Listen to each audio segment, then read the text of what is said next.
Just got to wait for Josh's intro to fire up. But good evening, everyone. Hope everybody's well. New camera angles and everything. But good evening, everyone. Oh. There we go.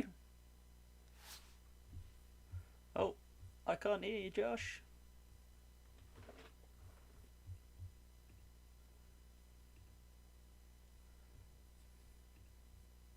That's interesting. I'm not getting any sound out of Mr. Joshua. That's a bit of an issue. Probably because he's got me muted, I would imagine. But we'll see. We'll give it a second.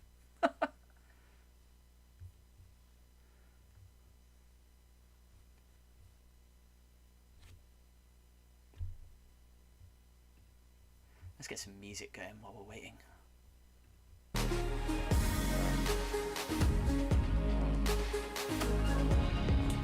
I'll undeafen him. Hello, Adam. There we go. Can you hear me now? I was gonna say I couldn't hear you either. You were deafened. I was deafened by the sheer power of the Warhipster.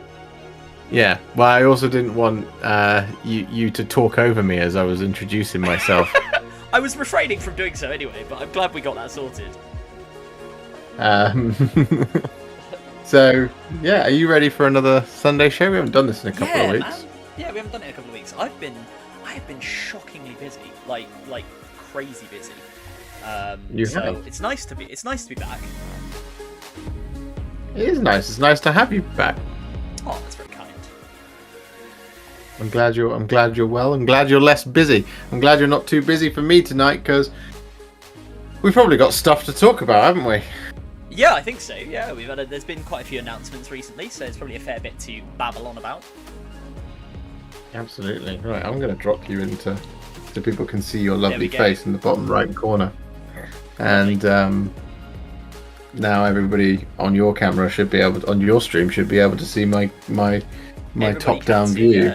Everyone can see your top-down view, so we can see you doing some hobby. I'm going to be doing some hobby. What are you going to be doing this evening, first of all? I think I'm going to be building some warp spiders. Ooh, very nice. Well, bit of fine cast. Yeah, bit of fine cast. Nice. So that'll be fun. I've built 5. I need to build. Oh my god! This is seven more. Your big commission, isn't it? It is, yeah. Nice. Let's grab the box. Oh, way down there. Here they are. Warp spiders. Warp spinnende Eldar. Warp spinnende Eldar. What else have we got? Eldar Ragni del Warp.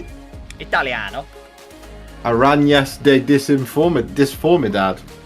That's quite cool. That sounds like misleading spiders.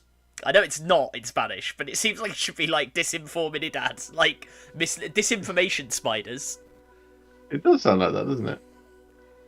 I mean, gotta try and open it now. I'm gonna build one of these. A Night Desecrator. Well, I mean, it'll be a chaos knight of some sort. It'll be a big chunky boy. I know that. I don't think this one has any. I think they are just Night Desecrator in every language, actually. Let's have a look. I've got the instruction manual, so I'll take a quick peek through. Yeah, they are. They're just the same in every one. Night Desecrator. I'm just seeing if any of the. Oh, German's got some good weapon names. So you've got the Maschinengewehr for the machine gun. The Donnerschlag Faust, which is the. Oh no, Maschinengewehr I think is the. Actually, no, what that is. No, that's the heavy stubber. Yeah, the Donnerschlag Faust I think is the Thunderstrike Gauntlet. Oh, I've just had a bunch of messages come through on chat all at once. Ben, hello. Good evening, Mark. Bonjour, Alice. Oh, yes. Good evening, Daniel Bonjour. Baxter. Good evening, Philip. And Ben says Buongiorno, Jarl, again. And then Alice says La Araña Discoteca. Naranja Discoteca. I like that. That's a good one. So this Warp Spider project is fun because the client wants them on 28mm bases rather than on the 25mm slotted bases as they are provided. So essentially all that is required for 4 out of 5 of the Warp Spiders is clipping them out of the fine cast nonsense. Look at that. Oh, yeah. And then attaching them to 28mm bases. This guy's slightly different. He actually comes in components. He's 3 components. The boss man, isn't he? Yeah. Yeah. But that's mostly what it takes. And I have to get 2 units of 6 of these. And they come in boxes of 5. Eep. So I'm just going to start clipping this guy out. 1.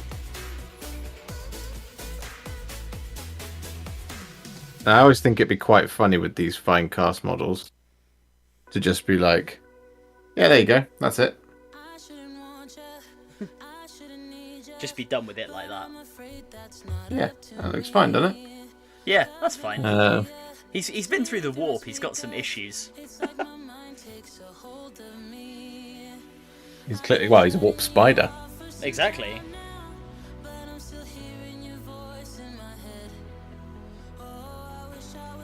Oh. So, how are you? What are you up to? What are you excited about, Adam? I mean, I guess we should talk about Warhammer Fest, which I think most people will have seen. Well, I mean, there was AOS stuff, right? We should talk about.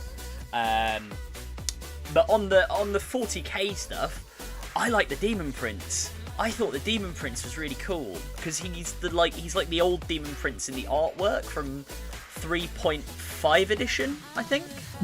And that's like the first Chaos Codex I ever had, so I'm really excited by that. The AOS Demon Prince, yeah. The AOS Demon Prince. So Josh and I had a conversation about this. People in chat would be interested to see what you guys think. But the Josh was saying if the Demon Prince comes out with the Chaos Space Marine kit, or Chaos Space Marine release, which spoiler, it will. He's going to be a little bit annoyed. It's not that I don't want it to come out with the Chaos Space Marines thing. I just, it's nicer as a Slaves to Darkness one. That's all. That's fair enough. It also, I think, for me, depends on so the current Demon Prince when you buy it, it's in an AOS box. Yeah. That for me really depends on that will settle it for me.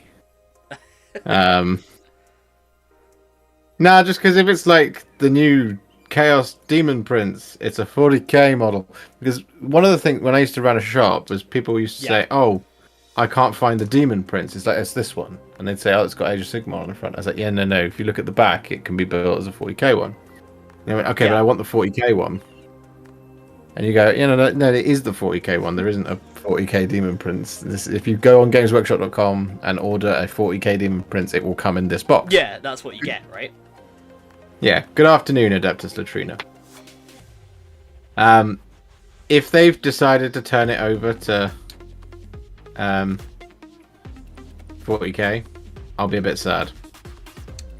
Well, I think I think it'll still be in a AOS box, right? You would have thought so. Well, because that will indicate to me that all of the demons boxes will change over to 40k as well. No, I think they'll mainly stay AOS, right? When they get picked, well, they're going to get repacked. That's true. So what will they get repacked as? I think they'll get repacked as the Age of Sigmar, to be honest. Well, that would be nice. I think they'll keep it as it is at the moment, right? I think they'll do it as like AOS boxing with 40k alternative stuff on the back. like alternative options in the box. Yeah, I mean, you don't need to do that for demons because they don't have a 40k alternative typically. But yeah, no, that's true. Oh, this one needs proper cleaning. Where is my knife? It's right there. It's a bright sunny day in Las Vegas, but a chilly 80 degrees, 80 degrees Fahrenheit or 27 degrees Celsius. It feels like it's 20 degrees Celsius in my office right now. It was hot today, like in the UK for like early May. It was like 20 odd degrees. I was out at the pub today in the beer garden, and it was lovely. It's very pleasant. Did you have lovely weather as well yesterday? Yes, yeah. Yeah, it was really nice. But I've not been to Las Vegas. I need to do that at some point. Even I'd been to Las Vegas. I was 12, but I've been to Las Vegas. So you were in the casinos then? You were gambling? Obviously. Mummy, this man called Frankie Lockjaw says that we owe him several $1,000s. No, I left and I was up. Quit while you're ahead, you know. Yeah, you're good on the tables, you know. Right, shall I build this Chaos Knight? Let's get going. Let's build this Chaos Knight while you're building your Warp Spiders. I feel like we should be building stuff together. Yes, that would help me through it. Yes, Adaptus Latrina. Are those fine-cast white Warp Spiders? They are indeed fine-cast Warp Spiders. That is how you get them. That is how you get them, unfortunately. A boo indeed. I mean, to finish off what we were talking about with the 40k Fest stuff, the cult stuff was great. Yeah, the cultist stuff was really cool, actually. I really like the way one of them looks like the Witch King of Angmar from Lord of the Rings. Yeah. You know the one I mean? There's like two of them with the big swords in the like HQ unit. Yeah, one of the ones in the the Coven Throne or whatever it was called? Yeah, the Coven Throne or something. I just can't remember. That might have actually been one of the things that was previewed on for pre-order next week. For the Nighthaunt, can't remember now. No, it was. Yeah, I was going to say. Yeah, I think. Let's have a look. I'll have a look. You know what? I'll have a look at the announcements. What was it called? What were they called? Demon Prince, Chaos. Where are you? Dreadwing, Skaven, Heretic Astartes. Here we go.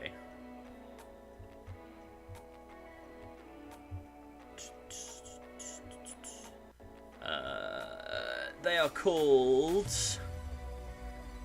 the Dark Commune. The Dark Commune. Which is a really cool name. Ben says, "Gotta love that new dabbing Phobos Marine."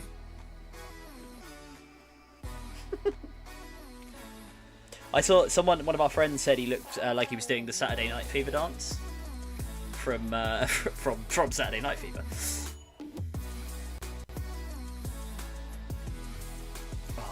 Which is cool. What was your favourite? What was your favourite of the 40k ones? Right, we'll do AOS in a minute. But what was your favourite of the 40k ones? Got to pick one. I mean, none of it. I will fight you. I just thought it was all. I thought it was all pretty cool, to be honest. Like I looked at all the cultist stuff and I was like, "Yep, that's the direction it should be going." I was pretty happy with that. Yeah, the mutant cultists guys with like the gifts of the warp, they were pretty cool. I wasn't. There wasn't anything like mind blowing in there. I didn't think. No, there wasn't. But that's well, I mean, it's like what I said about the Horus Heresy, right? The Horus Heresy announcement.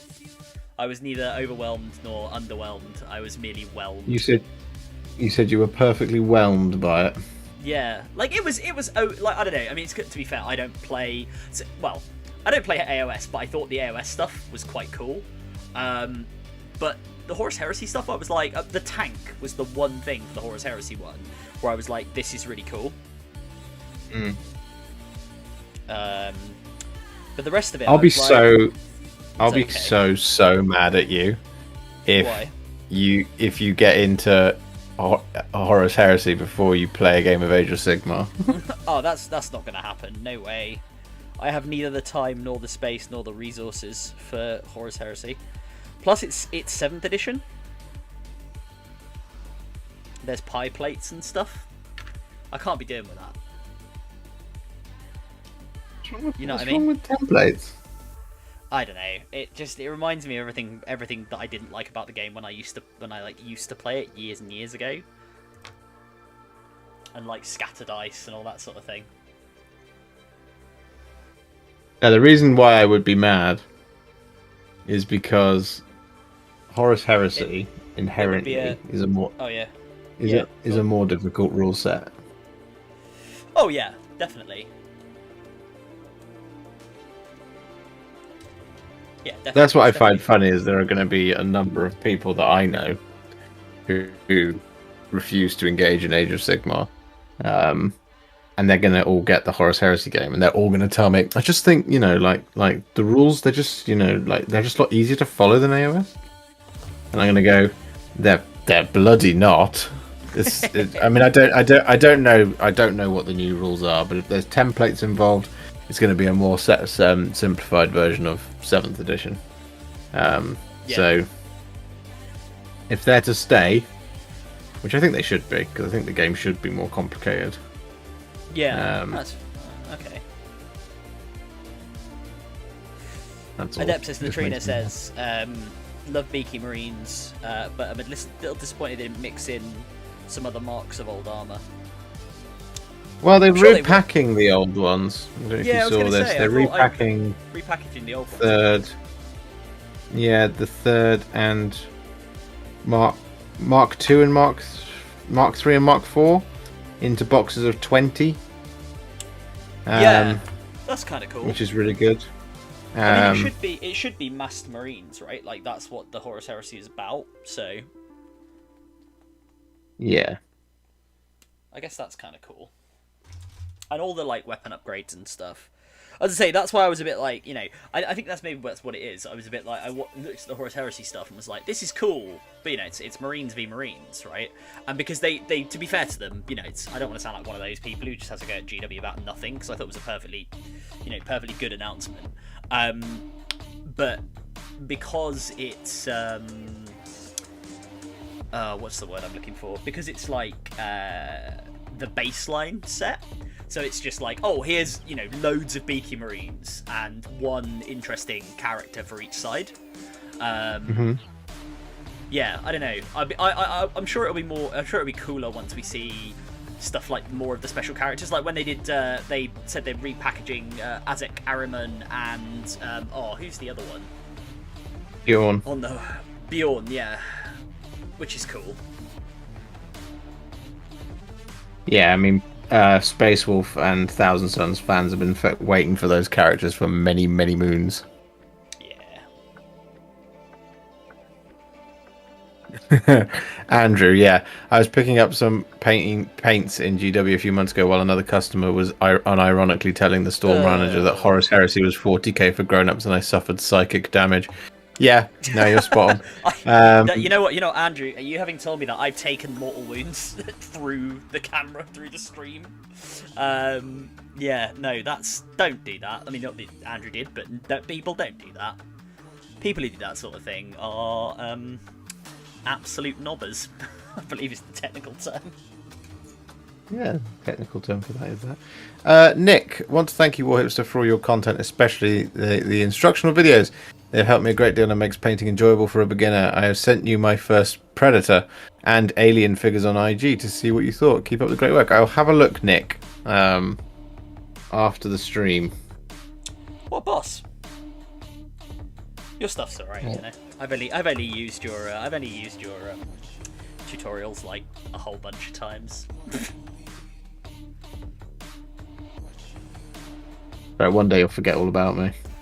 Yeah, I'll just be like, contrast paint. What's that? The only proper way to paint is using an airbrush and these 9 Vallejo paints that are only available in the greater Houston, Texas area. No, I was thinking that when you're rich and famous. I'm not going to be famous, and to be honest, nor do I wish to be at this point. And people say to you, Adam, where did you learn how to paint? You go, it's just, just came to me in a dream. Yeah. I thought to myself, do you know what? Contrast paints, they're quite good. No one's really doing anything with those at the moment, so... So I made this channel that I no longer make videos for. I gave it to my friend Josh. Yeah. I am the OG Warhipster. He's like a, follower Warhipster. He's a fake. He's a pretender. 53. I need to find my feet. Whoop. Are you getting a new box of Chaos Knights? At the moment, no. I'm just building the one that I've already got.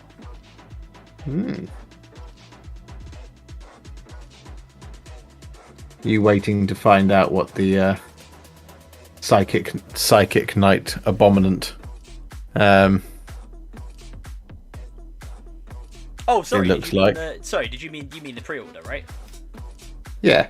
Sorry, I misunderstood what you said. Yes, no, I'm getting one of that. I mean, the abominant's just cool.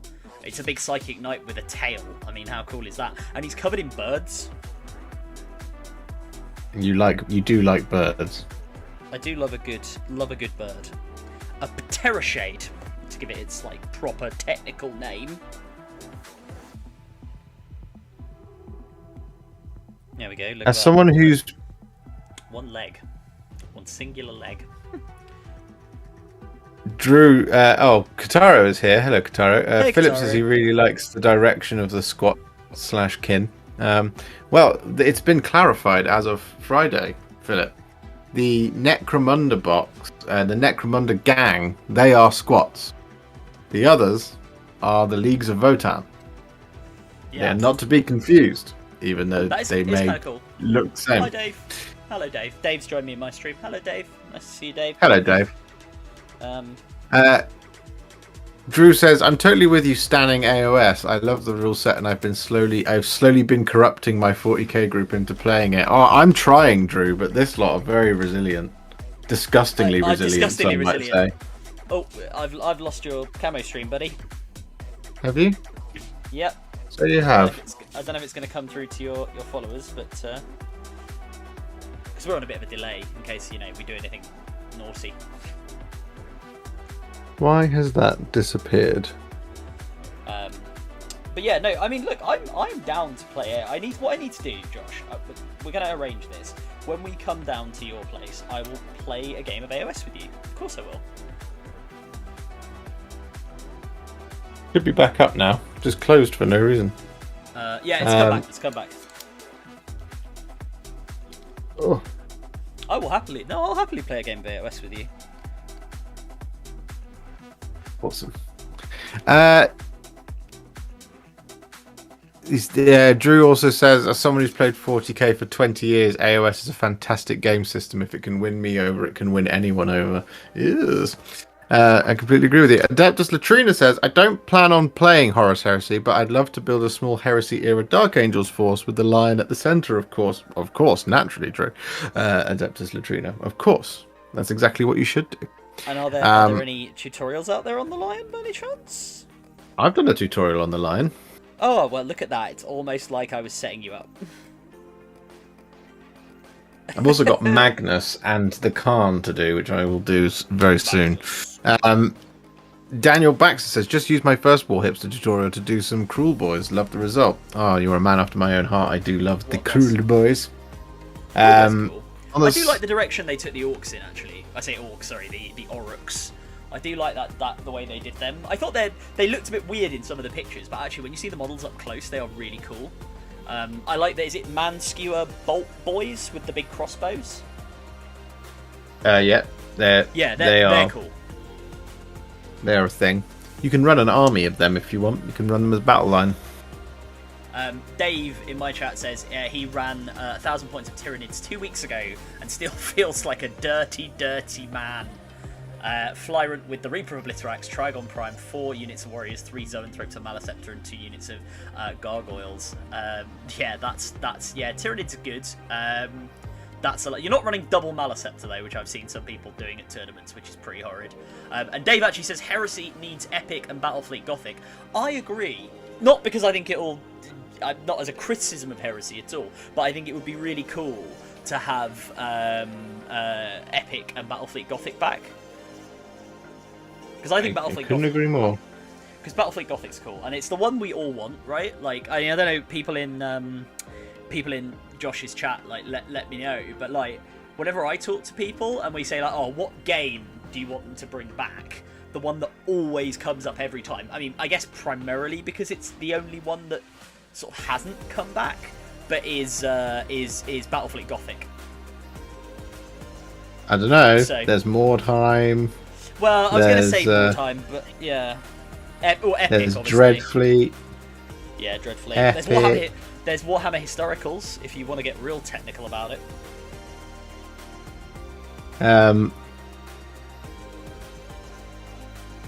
Andrew says, on the subject of tutorials, I'm looking at finally painting my black coach. Was thinking of using the recipe you used on Gotrek base, unless you can recommend another way. No, I think Gotrek base is probably, that mixture is probably good for you for the wood parts, at least for the black coach. It's a really nice dark blackened wood, so yeah. It really works.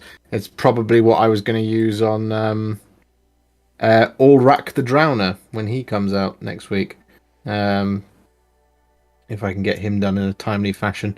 I might even do another review video on Ulrak the Drowner, because that would be cool. He's the boatman, right? Yeah. Sorry, I say boatman, boat ghost. Boat ghost. He is. That's who he is.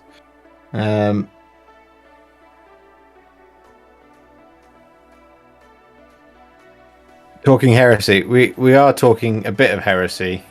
Bring back Man of War, yeah, Man of War, yeah. Man of War well, with its hilarious rule set. Well, they could do, right, they could do Battlefleet Gothic comes back, and then do the AOS version as Man of War. Or right? Do it the other way around? Well, no, I mean, bring them back at the same time, but I mean, as in, you end up with, like, a game, you could almost have, I guess you'd have to account for slightly different rules. Like, there would just have to be tweaks to reflect, space versus the sea. But you could bring them back at the same time and basically have, right, here is a set, like a starter set for an AOS version called Man of War, and here is a starter set for a space version, Battlefleet Gothic V2.0 or V5.0, whatever we're on now. See, I would really like them to bring back Inquisitor. What, like the 28, the one with the big miniatures? Yeah. Yeah, I think there is still like a fairly dedicated community of players that play that, I think. Oh yeah, there definitely is. Some of the tournament-winning Tyranid lists look awful. Just hope they don't get nerfed too soon for those of us who only take a couple of the great units. Yeah, I know what you mean, Dave. What you've got to do is you've got to get people like Adam to stop taking them to narrative events. I'm joking. I will come there and I will kill you. Hey, I did what I said I was going to do, which is I took like a mostly Carnifex list to try and just build into the Carnifex theme. Actually, Carnifex is really strong. Depends what build you put on them. I mean, they're all of the whole book is good, but they're depends what build you put on them, to be honest, because you can kind of go with a slightly not the optimized build, which is probably the Screaming Killer. Although it'll be interesting, right? Because I'm gonna play our friend Rich Gwatkin, Mr. Gwatkin Gaming, for those of us who know him. I'm actually going to play him with his Tyranids, which will be his first game using them next week, and I'm probably going to bring my sisters. Because I was going to bring him a Death Guard, but he has Death Guard, so he knows how the army works. So he was like, "Why don't you bring your sisters? Because I've not, I don't really know them very well." So yeah, I'm going to give that a go. And when I was at the event, actually, I played a sisters player who was excellent, Sarah, and the sisters were by far the most difficult opponent because they have a lot of they actually have a lot of durability now with that Armor of Contempt. Like, Armor of Contempt has made a massive difference. Is Rich going to be running dual Mana Scepter though? I think he might be. I don't know. So I'm going to take my sister's 5-up deny and just pray to the Emperor that it goes off. Part of me wants Rich to obliterate you so hard that the next time we do the Sunday show that you go, okay, do you know what? I'll admit it. The Tyranids, they're a bit strong. No, they are a bit strong. I said they're a bit strong. I just said they're not broken. I said there are a couple of strats and a couple of rules that are broken. I just don't think they're broken, right? But if you think I'm bad, I saw a comment yesterday when I was watching. I actually watched Tabletop Tactics. Did some really good Chaos Knight stuff. But I was just checking out with Chef, who I really like, and Beard. And there was a comment under there where somebody said, what was it? He said, "I'm a Tau player, and I think Knights are broken. Chaos Knights are broken." Because it looks like they have some stuff that can really deal with everything the Tau have got. And I was like, right. Hey, the Tau are really good into everything. I mean, the Tau themselves, again, I don't think they're broken, but they're very strong into pretty much everything. So the idea of having like a list of knights which can deal with them pretty effectively is kind of okay. Like, I'm fine with that. Like, likewise, if tomorrow Imperial Guard come out and they're incredibly good at dealing with, or Chaos Space Marines, whatever, are incredibly good at dealing with Tyranids, then, you know what, fair enough. That's the way the cookie doth crumble. What makes the new Chaos Knights so good? Because I've kept away from most of it. Anything? So the thing, sorry to cut you off, the thing I think makes them really good is everything I've read says the book is really balanced, the book is incredibly flavourful, like all of the stuff in there is just really interesting, considering they're, you know, big giant not murder robots, but big giant murder machines, and the mechanics they have make things like leadership shenanigans doable, which, nice, you know, they've not been doable for the whole of 9th edition, and to be honest, most of 8th edition, because it was very binary. It was either you ran away or just nothing happened. Whereas now you've got in 9th, I guess you've got primarily nothing happens, but occasionally some stuff might run away. Whereas the chaos stuff is very much like, we are going to affect your leadership just as a baseline. That's like what we do. And then there's mechanics built off that. There's this really cool thing called dread tests. Like some abilities in the book have what's called a dread test. And a dread test is where you roll 2d6, and if you roll under your leadership, you pass. If you roll over, you fail, and then when you fail, there's some like debuff or some effect that comes in, which is really cool because you're like making your opponent do stuff, right, and think about things. Yeah, that is cool. So Dave's asked a question. He says, "Did I use a Carnifex with a heavy venom cannon? How did it perform?" Yes, I did, and yes, very good. It's a good weapon. It's quite swingy because you've got 3 shots, but it's a good gun. It turns them into like a dreadnought, which is kind of what I wanted. Like, Carnifexes should be like a little bio dreadnought, basically. So yeah, no, big fan of them. I think they're cool. I mean, Carnifexes are cool. It's nice to see them be good again, because they were crap for ages. I kept insisting on taking my Stonecrusher Carnifex to like tournaments when we went to them, and the Stonecrusher Carnifex is objectively not very good. It's just when it goes off, it works very well, but like from an efficiency competitive point of view, it was rubbish. So yeah, I'm a big fan of those. And Dave on my chat says he misses B-Bone on Tabletop Tactics. Yeah, B-Bone was cool. I miss B-Bone. But, you know, he has moved on to newer and better things. I think he's writing a comic, actually. I don't know what he's doing. I think he's right. I think he's like working on like writing his own comic or something, which is cool. It's cool. Yeah. Right, I need to put a piston on this leg. What one am I looking for? 49. Mikey's Wargaming is here, and he says Warp Spider's nice, and extra miracle dice. Yeah, Sister's getting extra miracle dice. Very good.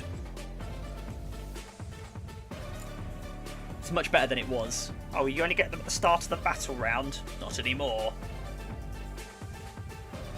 Are you sure you don't want to just take your Necrons? Well, they're all. Yeah, I could. You know what? I could take my Necrons actually. I'll think about that. I think you should just use Necrons from now on. I should only use Necrons. Yeah. Ever. Forever.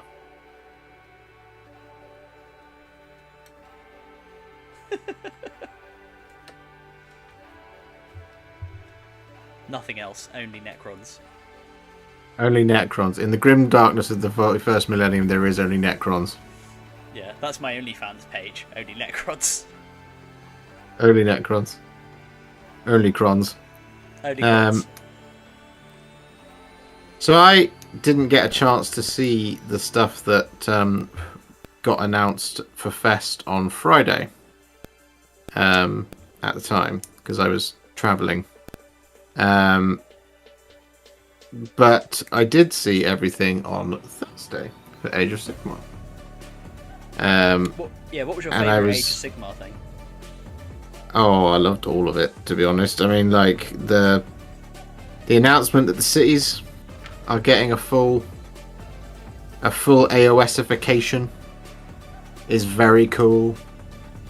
I think when they said it's a massive undertaking, technically Cities of Sigmar right now is Dwarden, the Empire, Wood Elves, High Elves, Dark Elves. It's loads of different stuff.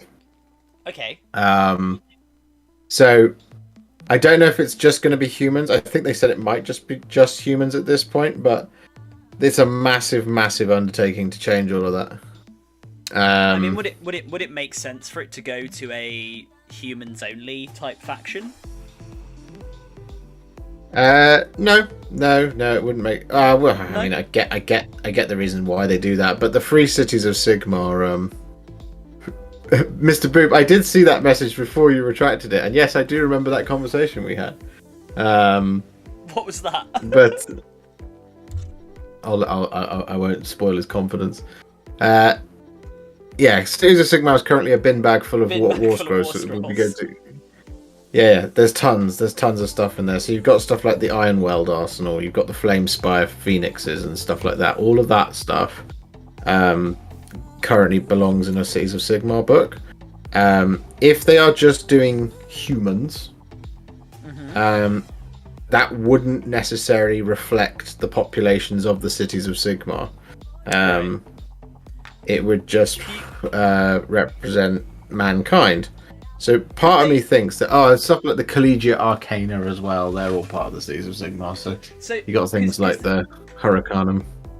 Yeah, because the Cities of Sigmar, right? I guess are like I mean, a bin bag full of data sheets, I guess, is right. Or sorry, war scrolls to be precise. But because weren't they kind of used as a stopping ground for stuff that they didn't have a faction for yet in a lot of ways when they were building the world of Age of Sigmar? Is that a fair thing to say, or is that an unfair thing to say? Well, so yes, I know what you mean, Mr. Boo. Yeah, so the Necromunda gang, they are actually squats. The other faction are the Leagues of Votann. That's why there's a very clear distinction between the two. Anyway, the Cities of Sigmar was a book that came out as a consequence of kind of uniting a bunch of disparate factions that were just only in the Grand Alliance Order battle tome. So you know how we had the Index Imperium 2, Index Chaos, Index El Xenos at the beginning of the thing. So in Age of Sigmar, you kind of had a very similar thing. You had Grand Alliance Order, you had Grand Alliance Chaos, and you had Grand Alliance Death, and you had Grand Alliance Destruction as battle tomes, which just had everything in there. Yeah. And within that, it had everything that was basically an Order faction before, during the kind of tide over from Old World into New, into Fantasy Battles into into Age of Sigmar. Right. And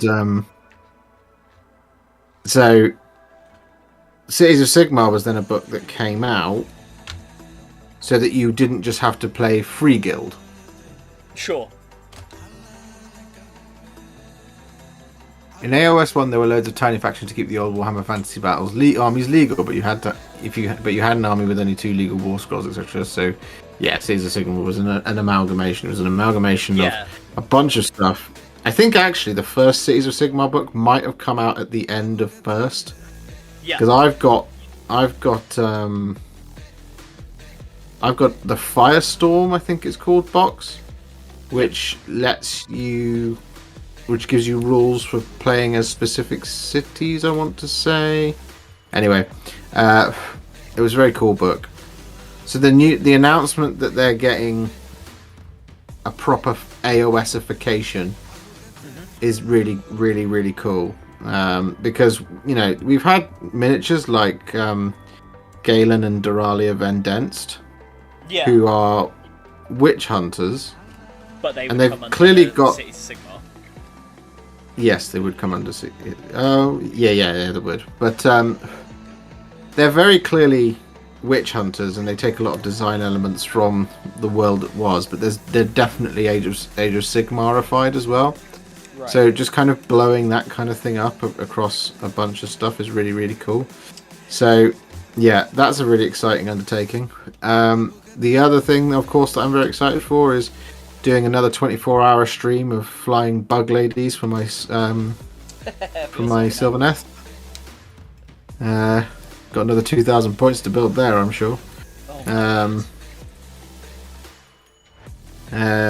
that'll be fun. So we'll see.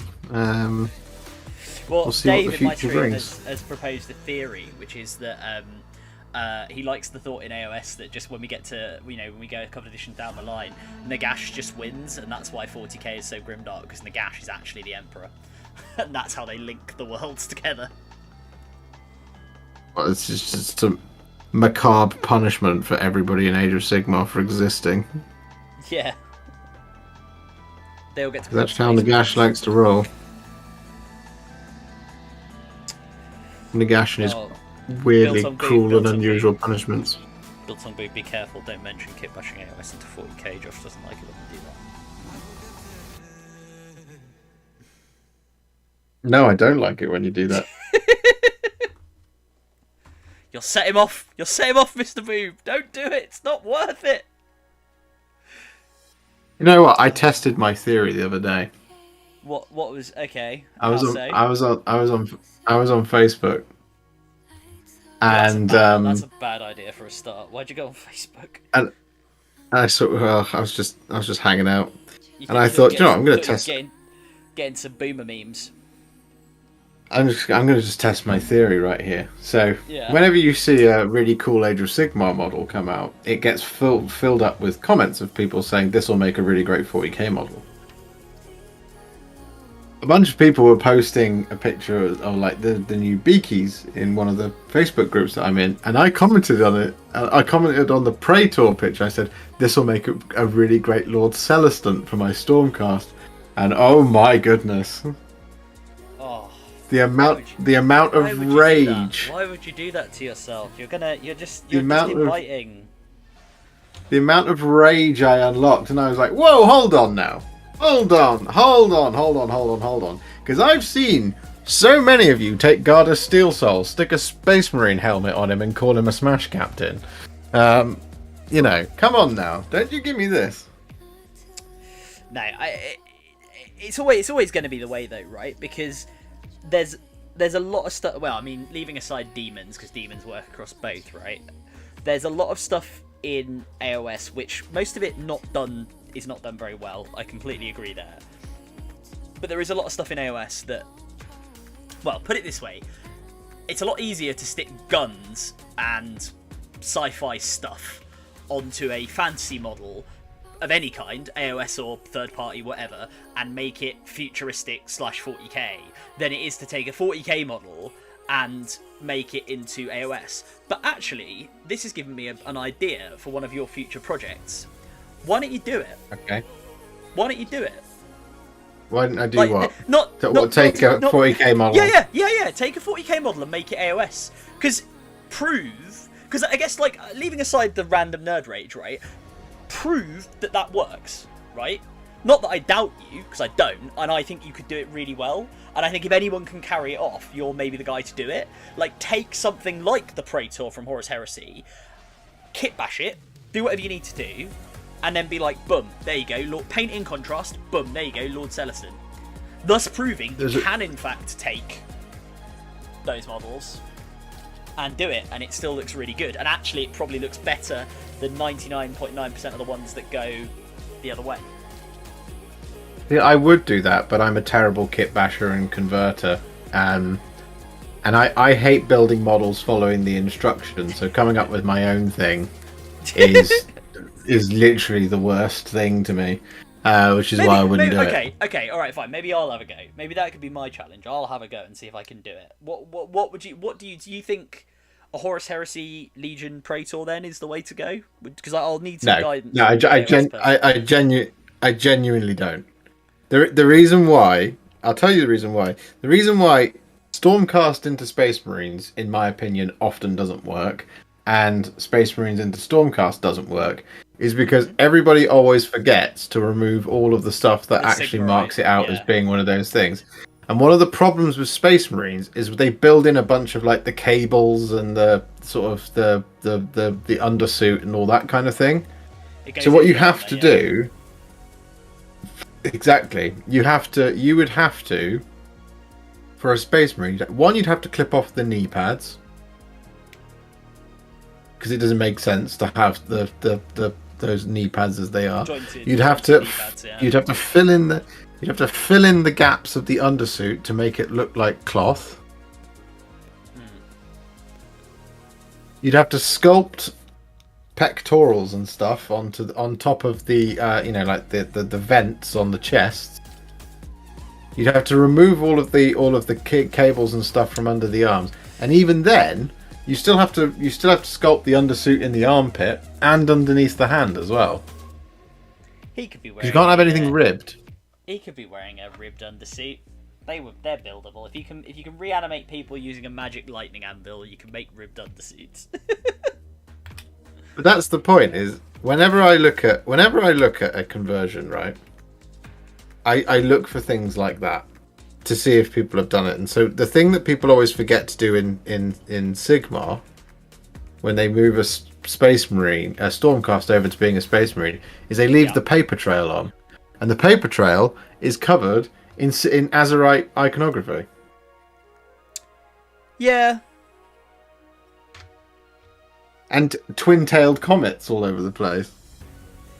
Yeah, that's true. I mean, if you're making it into like a specific chapter or something, then definitely. But if it's just like some random chapter that you custom built, why couldn't it just be their language? Well, do they have the No. That's so if I made a Space Marine chapter in which I play Devil's Advocate and annoy Josh. No. If I made a Space Marine chapter that had the Great Devourer on its shoulder pad, and I just called them High Fleet Behemoth, people would get mad at me. Yeah, sure, but you're taking it from like a completely different game system where this stuff just doesn't exist, right? What doesn't exist? Well, so your Sigmarite runes and twin-tailed comet. Like, actually, if someone was kind of smart about it, surely what they could do is use the twin-tailed like that. Maybe that'd be the kind of fun way to do it if you were going to go really commit to it and base it on like the way the Stormcast look. You could have the twin-tailed comet as your like symbol. Okay. You could. I mean, you could do that. Don't get me wrong. They still look a bit silly because the banners are like very thick and they look a bit weird next to purity seals. But you know, I guess you could do it if you really wanted to. Yeah, I mean, you can do it. I mean, it's IP infringement from Stormcast, but. Yeah, but the Stormcast aren't suing anyone, are they? No, it's very true. Yeah, sorry, I know, Kataru, my camera keeps, like, having issues occasionally. I don't know quite what's going on with it, but there's not much I can do, unfortunately. Ben says, just melt the model down and recast it as an AOS model. Yeah, I would agree with that. Dave Mikey's Wargaming look like dragons. Mikey's Wargaming says, my Slith are from the Snakes Ladies from Daughters of Cain and Lizard Men Heads. Yeah, see, look, you've gone one step further there, Mikey's Wargaming. What you've not done is, and this is my point. This is the point I make, is I'm not against people using stuff from all over the place to do whatever. What I am against is, if you're gonna do it, make it look like the thing. So, like, and my point is when you just take Gardas, stick a Mark 10 a Mark 10 Space Marine helmet on him instead of his head, and go, there you go, Space Marine Captain. It's not a Space Marine Captain. It's a Lord Celestin with a Space Marine head stuck on. That's my thing. And Adam's disappeared apparently. I know. I'm still here. I was trying to reset my camera, and now I've made it worse. So I don't know what's going on. Oh dear. Yeah, sorry guys. It's a bit weird. It's having a few issues clearly. So Dave says, I was very sad when I built my 2 squads of rattle cage skeletons, then got the grave guard out. Scale was wrong. Should have kit bashed. Oh yes, the grave guard are. Yeah, the new death rattle skeletons were a lot bigger. A lot chunkier. Yeah. Yeah. Philip Eagle says, sorry, never listened to Kataru. It was not your fault, mate. I don't know. This is like a new camera I'm trying out, so I'll get it working properly. Honestly, it's probably because I'm running it through like a pretty crappy USB hub. Which has got a lot of stuff going into it, because being on a Mac, I don't, I have to use a USB hub. Yeah, we'll get it working. What I was going to say is, yeah, Philip Eagle says there are plenty of mods within each game system you can mess around with. Yeah, I think so. I've seen people use, it's an obvious conversion, but use witch elves as Drakari witches. Yeah, and that works really well. That you can almost use. To be fair, with that you almost don't have to kit bash them. You can just use the witch elves if you really wanted to.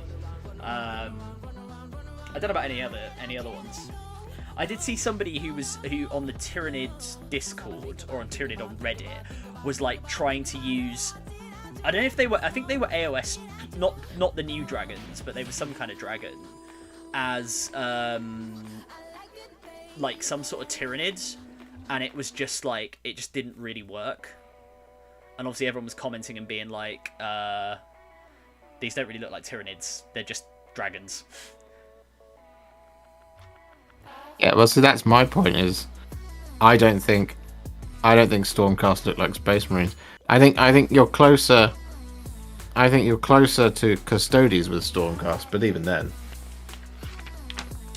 The big ones, the Thunderstrike guys, what they called Obliterators? Annihilators. Annihilators. They look a bit more like, a little bit more like Custodies, I think. Like I think you could, with a bit of conversion, you could use those if you really wanted to. That's what I mean. I think if you're gonna use them, because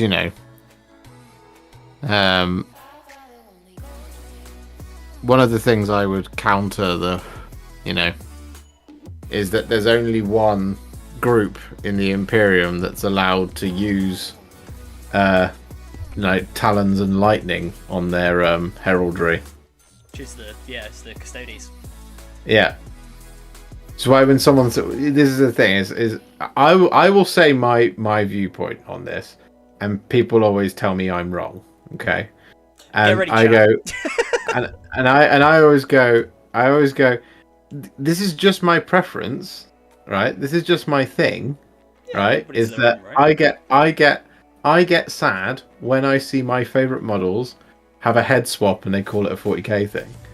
and that's it. And then when someone says to me, "Oh, well, it's this thing," and I go, "Okay, if you're going to come out with a lore justification, I've got more, but I've got more backing. I've got the same things that can back up and against."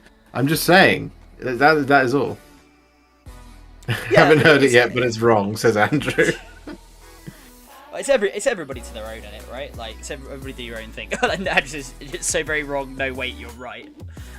Dave in my chat says wrong. But yeah, no, it's an interesting one, right? I think Philip says, wouldn't you want a dragon to be a dragon? Yeah, I mean, that's what, to be honest, I mean, Reddit can be a horrible place, right? But that's pretty much what people were saying. They were like, you know, a tyrannid's a tyrannid, right? I mean, you can't really see them, but those are tyrannids, right? They're not dragons, they're big bugs. So it just doesn't really work. And the other part of it for me, and this is just me personally, is like, Adam, who's your favourite character in Warhammer 40,000? Oh, that's a tough ask. Like, hang on, just to clarify this, is his favourite character of which there is a model? Because, like, I have a couple of favourite characters of which there aren't models. Or official models, actually, better is which is your favourite character, right? Yeah. That doesn't have a model. Probably Iskandar Kaon from the Black Legion series. Iskandar Kaon, Leovian Urkis, Telemachon Lyras, like that. The what becomes the what are they called? They're not called the Ezekarion. The sort of like the Mornival for Abaddon, because the Black Legion books are brilliant. So how would you feel? Yeah. If Iskander Kaon gets a new model, sure, and they preview this new model, and there's like 300 comments on it, yeah, and like 15 of them are people like, "I'm so pumped for Iskander Kaon," yeah, and the rest are like, and the rest are this will make it Bumble from AOS, yeah. Or just any other thing, like, oh, this will make a really good. I get why you'd be annoyed. Yeah, totally. And that was it. This is where this crusade against this type of thing and against me started. Was when the Guard of Steel Soul model was revealed. I was so excited, and I opened up WhatsApp, and every single one of the groups that I'm in were going, "This will make a great Space Marine," and I'm like, "No, it makes a great Guard of Steel Soul." Oh, I don't know who that is. Okay, well, okay, I get that you don't know who that is, but why are you just telling me that? Oh, this will make a great not this thing. I'm like, it makes a great this thing, and I was literally told, no, it'll make a better Space Marine thing, and I was like, I mean, anyone who's telling you it makes a better X is stupid, because it doesn't make a better X. It might make a good X if you convert it or whatever. You know, that's your call. You do what you want. But like, it's not. It is a Guard of Steel Soul or whatever. You know. This is where it comes from. This is where this whole thing comes from. Is from that model. Because all it got, and he is my Iskander Kaon. Yeah, he's like your favourite dude, right? Yeah. Him and Loris Grimm, long may he rest. Like those two dudes. Lady of Vines was the same thing. Like, but that wasn't. I didn't see a bunch of chaos saying a bunch of comments on the Lady of Vines saying this will make a great Space Marine captain. That would have been weird because the Lady of Vines would not make a great Space Marine captain. That's how they talk in the voice. But yeah, that was my point. And so in one of these WhatsApp groups, I went, well, hang on, can we just appreciate it for what it is? And that's where a massive argument came out, and then it became a running joke of, oh, Josh gets really mad about this. And I'm like, I got mad because you took one of my favourite things and told me it wasn't a good thing of my favourite thing. That's why. Don't come at me with this. That's silly. Like, you know, it's obviously a good Guard of Steel Soul model because it's Guard of Steel Soul. Yeah. That's in all seriousness, that's where it comes from. Yeah, no, I get you, man. I get you. I just think you're gonna hear a lot. The problem you've got, right? If I'm being blunt, the problem you've got, right, is that you are always going to get that because you play the smaller game system, right? Doesn't matter whether AOS is better, it's the smaller game system. And until it's the bigger game system, you're gonna get more people who will go on to AOS stuff and make comments like that, which sucks. Don't get me wrong, like that does suck. But it's gonna just keep happening if there's stuff that can be kit bashed into, you know, some 40k character. I mean, look at all the conversions people did with Indrasta, where they made her into like Celestine and stuff like that, or their own living saints and stuff. You know, it's the same thing. And she's a good model. You could certainly do things like take the wings. You could probably play around with the armor, but it would need some serious modification to be a living saint equivalent, I think. And a lot of people didn't. A lot of people just took the model and just ran it as a living saint, and it's like, it doesn't really work like that, you know? I'd say it's on the wrong base size. Well, yeah, no, that's exactly what I mean, right? For a start, it's just going to be on the wrong base. Because Celestine's Celestine's on a 40 mil, so I think you could fit Indrasta on there, right, with a bit of playing about. But yeah, it's just ridiculous. I should say, Dave in my chat said his favourite character that doesn't have a model is Captain Cortez, who lost his arm and said, "I've not lost it, it's over there." Or Colonel Straken, giving the pain in the ass commissar his overcharged plasma pistol to go double one with. They would make great cities of Sigmar generals, you know. Well, I'm telling you, this is what you should do. You should get an entire Imperial Guard army and just make it into Cities of Sigmar, and then just be like, oh, it's my Cities of Sigmar. They're the Guard. They're the Astral Militarum. They are the Militarum of the Astral City, i.e., where all the Stormcast come from. And then just watch the rage. If you want to mine the salt, buddy, you got to put the effort into mine the salt. Actually, I don't. You will be a salt king if you do that. You will be like the Lord of Salt. See, I'm on a one-man crusade to try and reduce the amount of. This is like you know what this is? This is your mutually assured destruction. This is like your ICBM reserve. This is like, okay, we're gonna release the neutron bomb and just generate all of the salt. Yeah. Yeah, see, Mikey's Wargaming says, I see that on Drakari group saying, oh, this is a good Archon, Succubus, or Homunculus. Yeah, you see it all the time. What's that one? The Lady of Vines is he talking about? No, just in general about Age of Sigmar ones. Like, anything Daughters of Cain, people go, oh, this will make great Drakari stuff. I mean, in all fairness, I took the Gravedigger dude from Curse City and made him into my Homunculus. Gorslav the Gravekeeper. Gorslav the Gravekeeper.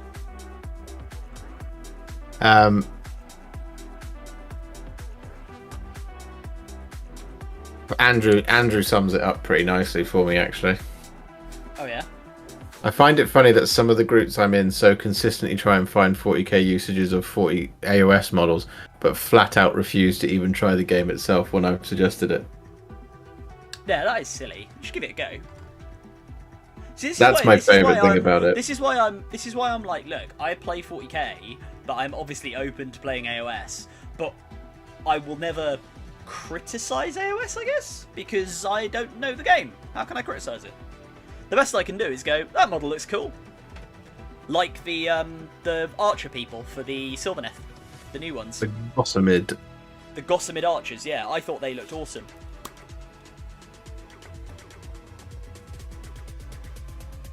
I remember once with a friend of mine, when I was having this conversation about Age of Sigmar 40k with him, and he was like, "You'll never convince me, ever. You'll never convince me. Age of Sigmar is rubbish." That's what he said. But how though? If you've never played the game, well, how can you say it's rubbish? Well, now hold on. So, and he'd been through all of the reasons, right? Like, there's no story. Well, there is a story. Well, there is a story. Obviously, the game's story. The game's rubbish. The game's the same as the one you're playing right now, but it's slightly different. What if he's just a nihilist? What if he thinks the game he's playing is rubbish? So what I did is I went, oh, okay, fair enough. You know what? Anyway, a week later, I was chatting to him again, and I basically retold him the tale of Gates of Azir. Oh yeah. I just didn't mention that it was Stormcast. And he was like, what book is this? Like, which chapter is that? I went, oh, that's at the end of it. And I went, oh, it's the Hammers of Sigmar from Stormcast Eternals. He was like, what? Oh. He was like, oh, okay, yeah, you got me there. All right, fair enough. I'll investigate. And then he actually read a couple of books and he went, all right, yeah, okay. I see the error of my ways. I was like, it's okay, man. Like, if when you got into the hobby and you first went into Games Workshop, yeah, and some troll in the corner said, yeah, you don't want to do that. That's called Age of Shit, ma. Right? It's not your fault that that's coloured your perception. It's also not your fault that you went online and you looked up Age of Sigmar, and the number one trending Age of Sigmar video for a long time was of a man burning his army because Age of Sigmar is the worst thing ever. Right? It's not your fault. It's not your fault that happened.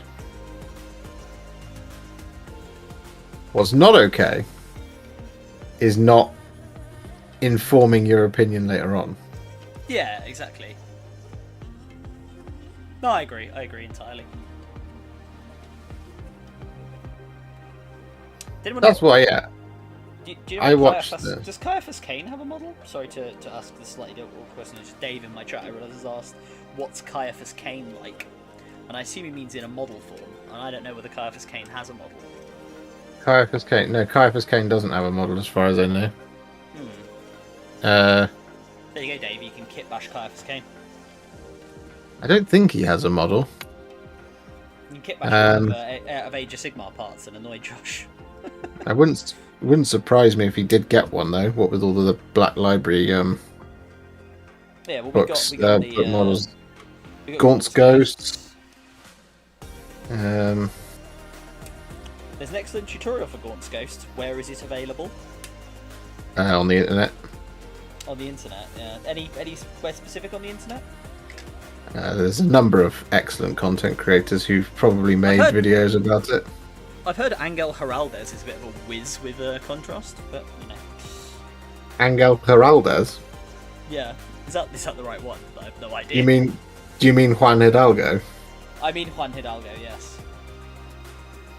I mean, Angel Heraldez is a very good painter. But he doesn't do contrast. I don't know if he does. Dude burnt his AOS army. What? Yeah, Ben. So what happened is when Age of Sigmar was announced, and when it came out, there was a gentleman who had like a 4,000. Like, he had like 10,000 old world points of dark elves of Druchii, and he was so angry about Age of Sigmar coming out. And bear in mind, it'd only been out like a month or whatever at this point. He burnt the entire army. Yeah, there's a whole video about it. This was an American dude, wasn't it? Yeah. In his garden. By the way, Josh, serious question here. Would you be able to making some lore vids of AOS? People let me hate to read but love to listen to people telling the tales. I think you would do good. Yes, Kataro, I have many plans to do just that.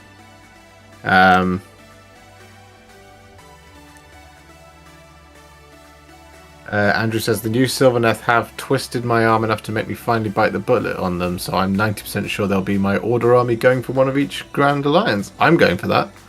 Yeah, I've got Sylvaneth and Stormcast as my Order armies. About like 4 Stormcast, haven't you? Yes. My plan is to have Stormcast and Sylvaneth forever. The reason I've got Stormcast and Sylvaneth together is because I love the Wardens of the Everqueen series, the Gardas, the Hallowed Knights, and the Sylvaneth palling around Gyron. Those books are amazing.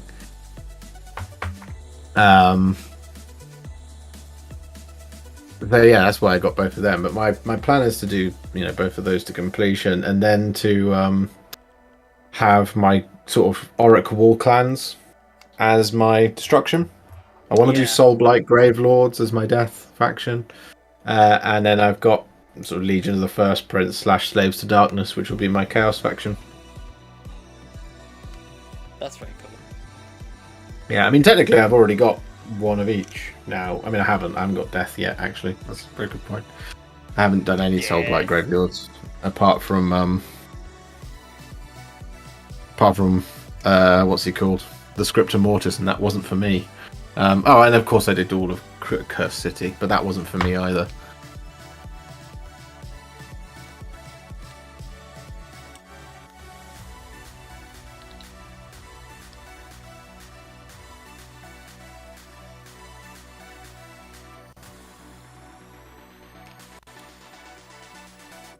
Your camera hasn't restarted, you know. Are you still there, Adam? Yeah, I'm still here. Yeah, you can still... It's working on my screen. Maybe it's not showing up on yours. Am I just a voice in the ether? Oh, yeah. That's hilarious. Hang on. On my screen, it's just been two of me for a very long time. Oh, I'm sorry. It just didn't come back on. Oh, I'm really sorry, guys. There you go. There you go. Sorry about that. And you're back in the room. I am back in the room, yeah. I'll keep glitching, though, for reasons. Oh, God, and now you've gone off my screen. It's all going wrong. There we go. You're back. I have an insane amount of Tzeentch demons because they've been my main army 40k and they're incredibly fun in AOS. Oh, Drew. Oh, my friend, Drew. Do you have somewhere in the region of like 18 Zangor Skyfires by any chance? Because if you do, and you had them around first edition, I'm going to have to come over there with a bat. No, I'm joking. He's not. No, they were just very, very good. Tzeentch are very fun to play. Disciples of Tzeentch are a very, very fun army to play with. And they can be very fun to play against because they're just crazy. Like, he was not spanning Zangor Skyfires. Good man. Mikey, you must have been running a Lord of Change with that power that's like on, if you cast a 13, you just kill the thing. And you just use the Destiny dice to just go 13. Can't remember what it is now. There was one of those in that stupid time at the very beginning of Age of Sigmar when they didn't release any points or anything. And they had those silly rules. Party rules was what I used to refer to them as. With the things. If you had a moustache or whatever, you got some points or something. Yeah. So there was a rule in that was if you are able to roll a 13 on 2 dice, you win the game. Right. But there was a thing with Kairos Fate Weaver that has an ability that was able to just be like, hey, I can just choose whatever result I want on the dice. So it was able to just go 13, hooray!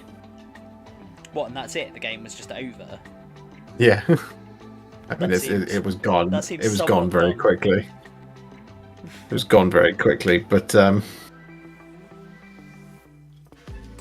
you know what? Like, I have talked in the past with my friend Chris about, times when Warhammer was at its best.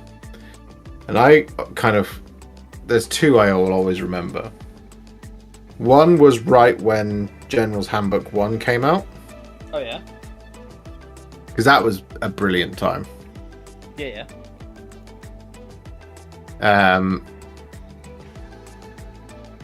Yes, Skaven and Kairos, that's what Drew said. Yeah, that reminds me. Yeah, so if it was a Screaming Bell, if you rolled a 13 on 2d6, you won the game. Yeah. And then you had Kairos, who was able to manipulate the dice roll. Anyway, we're talking about times when Warhammer was at its best. And when General's Handbook 1 came out, and it finally kind of stabilized the game, because when AOS launched, there was no way of doing anything in terms of matched. There was no way at all. They didn't even have power level, if I recall. It was just I mean, power level's just 40k, isn't it? I don't think AOS does power level, but that must do. Oh, I can't remember. My brain's too full of other things. Basically, when it launched, there was no points. So when people were like, "Okay, well, how do I play a game of like matched fair play?" You just had to come up with your own way of doing it. So there were a number of different ways of, like, you could, you know, kind of just have a gentleman's agreement about what you thought looked kind of balanced. Mm-hmm. There was, you could do it based on wounds. So you could say, right, we can each take 100 wounds each. Yeah. But of course, 100 wounds means, I could bring 100 skeletons, but then I could also bring 10 dragons. Do you know what I mean? Yeah. So it's just inherently, it's not very balanced. Yeah. Yeah, like if you tried that in 40k. Oh God. If I said, do you want to play 100 wounds? And you went, it sounds good. You can bring 100 guardsmen, and I'll bring 10 of these. You'll bring 10 flying hive tyrants, and I'll turn up with like 50 Primaris Marines. So it doesn't work like that. Anyway, General's Handbook 1 comes out, has points in it for everyone, introduces a match-placed way of playing, and it was great. That was a fantastic time. I remember one of the rules was if a certain HQ model responded to you when you spoke to it, then you won the game. Yep, there was that. I think the one that everyone talks about is the mustache one. Is if you have a mustache and you twirl it, your general gets +1 to hit or something like that. Anyway, that time was excellent. Twirling the mustache as we speak. And the other time I can think of was when Warhammer was at its best for me was the beginning of 8th edition when we had indexes. Index Hammer was I loved Index Hammer. Oh yeah. I adored Index Hammer. Everyone is in the exact same boat with a new rules with a new edition. There's no this one's clearly the best, or this one, there's no power creep yet. It's just data sheets in its rawest format. Index Hammer was joyful because you were just discovering stuff. You're discovering a new way of playing Warhammer 40,000. A completely new way of playing Warhammer 40,000. The only thing that was missing from it was, the flavour, which is what people used to say. There's no flavour in the indexes. And no, there wasn't. There wasn't any, this is how the Ultramarines fight. They just get these characters. But Index Hammer, man, that was so good. Everyone on such an even playing field. It was brilliant. Brilliant time.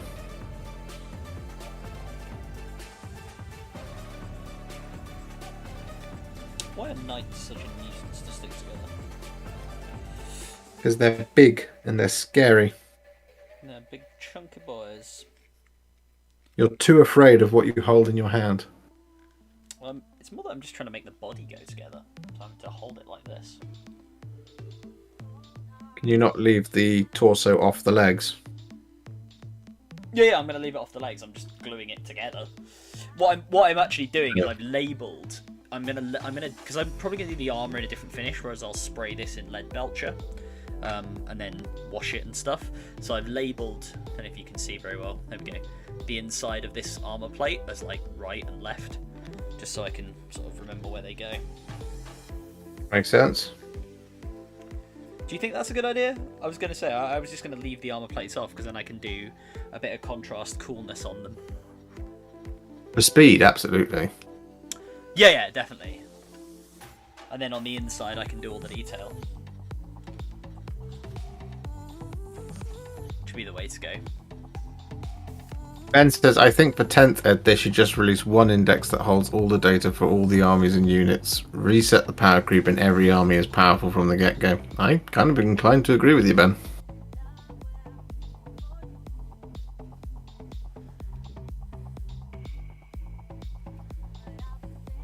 I mean, the thing is, it's a really difficult one, right? Because I must admit, I really like what they've been doing with the codexes in principle. Mm-hmm. Right. So it really 40k players really annoy me, and I'm guilty of it, right? I think we're all guilty of it, but we really annoy. We as a community really annoy me, right? Because we demand flavorful codexes that have like interesting rules that are unique to the armies, and then we complain about rules bloat.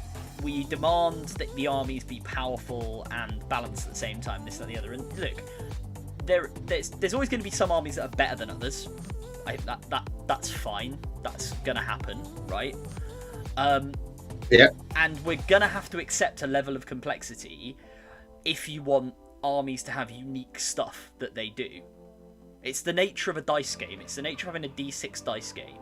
You're gonna have to accept some compromises in certain places.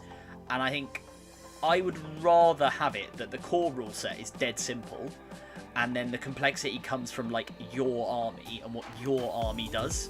What they could do is cut down on stratagems. We don't need as many stratagems in the game. Cut down on relics. We don't need as many relics in the game. But then I say that, like, what if you just want to play some like random narrative game and you do want to use the stratagem that, like, you know, because when I say, oh, no one's ever going to use this, it's because I'm thinking of it from a competitive side of things. Yeah. Like relic pistols. No one ever takes a relic pistol. Except maybe the GSC one. But like no one takes a relic pistol. So I don't know why they keep including them in the codex. So this is where I would call upon the Age of Sigmar gods. So, Age of Sigmar, it's all done as command abilities. There's no such thing as a stratagem. Yeah. And command abilities get issued by characters to model or to units. You get a minimum of one per each phase of the game. So, like for example, in my movement in my movement phase, I can make these guys auto run 6d6 inches, and then I believe that the opponent also gets one that they can use at that time. So realistically, what that game has is it's got what would it be? A command phase, movement phase, shooting phase, charge phase, fight phase, battle shock phase. It's got 6 phases, so it's got realistically sort of 12 to 20 or so strats, as it were. They're command abilities, but it's got about 20 command abilities, and monsters get a thing as well. So, just a question: command abilities, do they require CP effectively? Yes. Right, and they're just built into the datasheet. Is that right? No, they're built into the core rulebook. Oh, okay. All right, fine.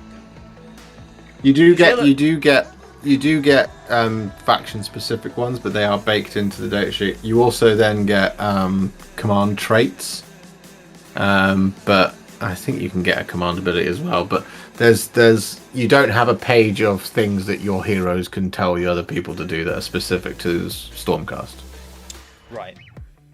Because I strongly suspect for the next edition, I think the core set of stratagems, a lot of them will go to being in the core book. Like, so I think, for example, everybody gets you can have an extra warlord trait now. Everybody gets you can, I'm just trying to think of some of the other examples. Additional warlord trait, additional relic, obviously. What other ones that are really common?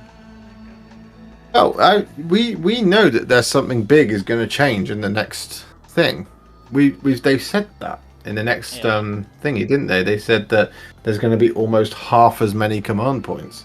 Now I'm very interested to see how that works. Yeah, in the new Nachmund book. Mm. Oh, not Nachmund, but the new the new rules, new competitive rules book. I agree. I to be fair, I think it's going to be interesting because it sounds, based on what they said, like it's not that you're going to get less command points overall. It's you're going to start with less and get more through the game. Yeah, which is how it should be. Because I think the idea is, so you can't like spend all your command points up front, really tool up a character, send them flying in, and then drop 3 strats on them to then do a load of damage. Like, you just won't be able to do that. I think they're trying to temper the Alpha Strike a little bit. Yeah. Which is good. Which is good. Like, yeah, no, I agree. That's a good thing. But that's what I mean. You have the good evening, Jack Copestake. You can also be a chaos chap. Evening, buddy. Anyone know, are the fine cast models the same mold as the old metal ones? Yes, they are. Yeah, they are, Philip. Yeah. They're exactly the same as the metal ones in most cases. Evening chaos. Some of them are slightly different. Evening chaos. I need to build. Evening chaos. But I need to build 2 more warp spiders because I need 12.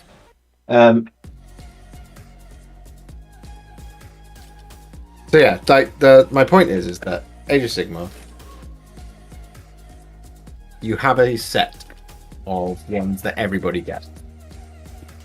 You also get stuff that you can do in the command phase that the hero can do. Yeah. In fact, shall I just grab the core book and tell you what it is? I mean, the core book's on the thing behind me, but I'm gluing this Chaos Knight together, so yes, please do. Should I just do that? Shall I hold court with a book? Should we do some education sessions? Yeah. Well, I'm going to come down there and we're going to film an AOS battle report, right? So... What are you going to bring? People see that? I'm going to just steal one of your armies. Ah, sorry, mine are all being used. Oh, really? Yeah, sure they are. Right, you're going to... You listen, you want me playing some AOS, I'm going to be coming down and using one of your armies. I see. So I have to let you win then, because otherwise you'll just go, game's rubbish. Yeah, sure, yeah, that's definitely what I'm going to do. This game's rubbish. Don't like it. The number of 40k games. So... Right? The number of 40k games I've lost, and I'm not going to turn and go, rubbish. Game's rubbish, don't like it. Right, here we go. So you got turn sequence. Here we go. Command points. Command points allow you to use command abilities.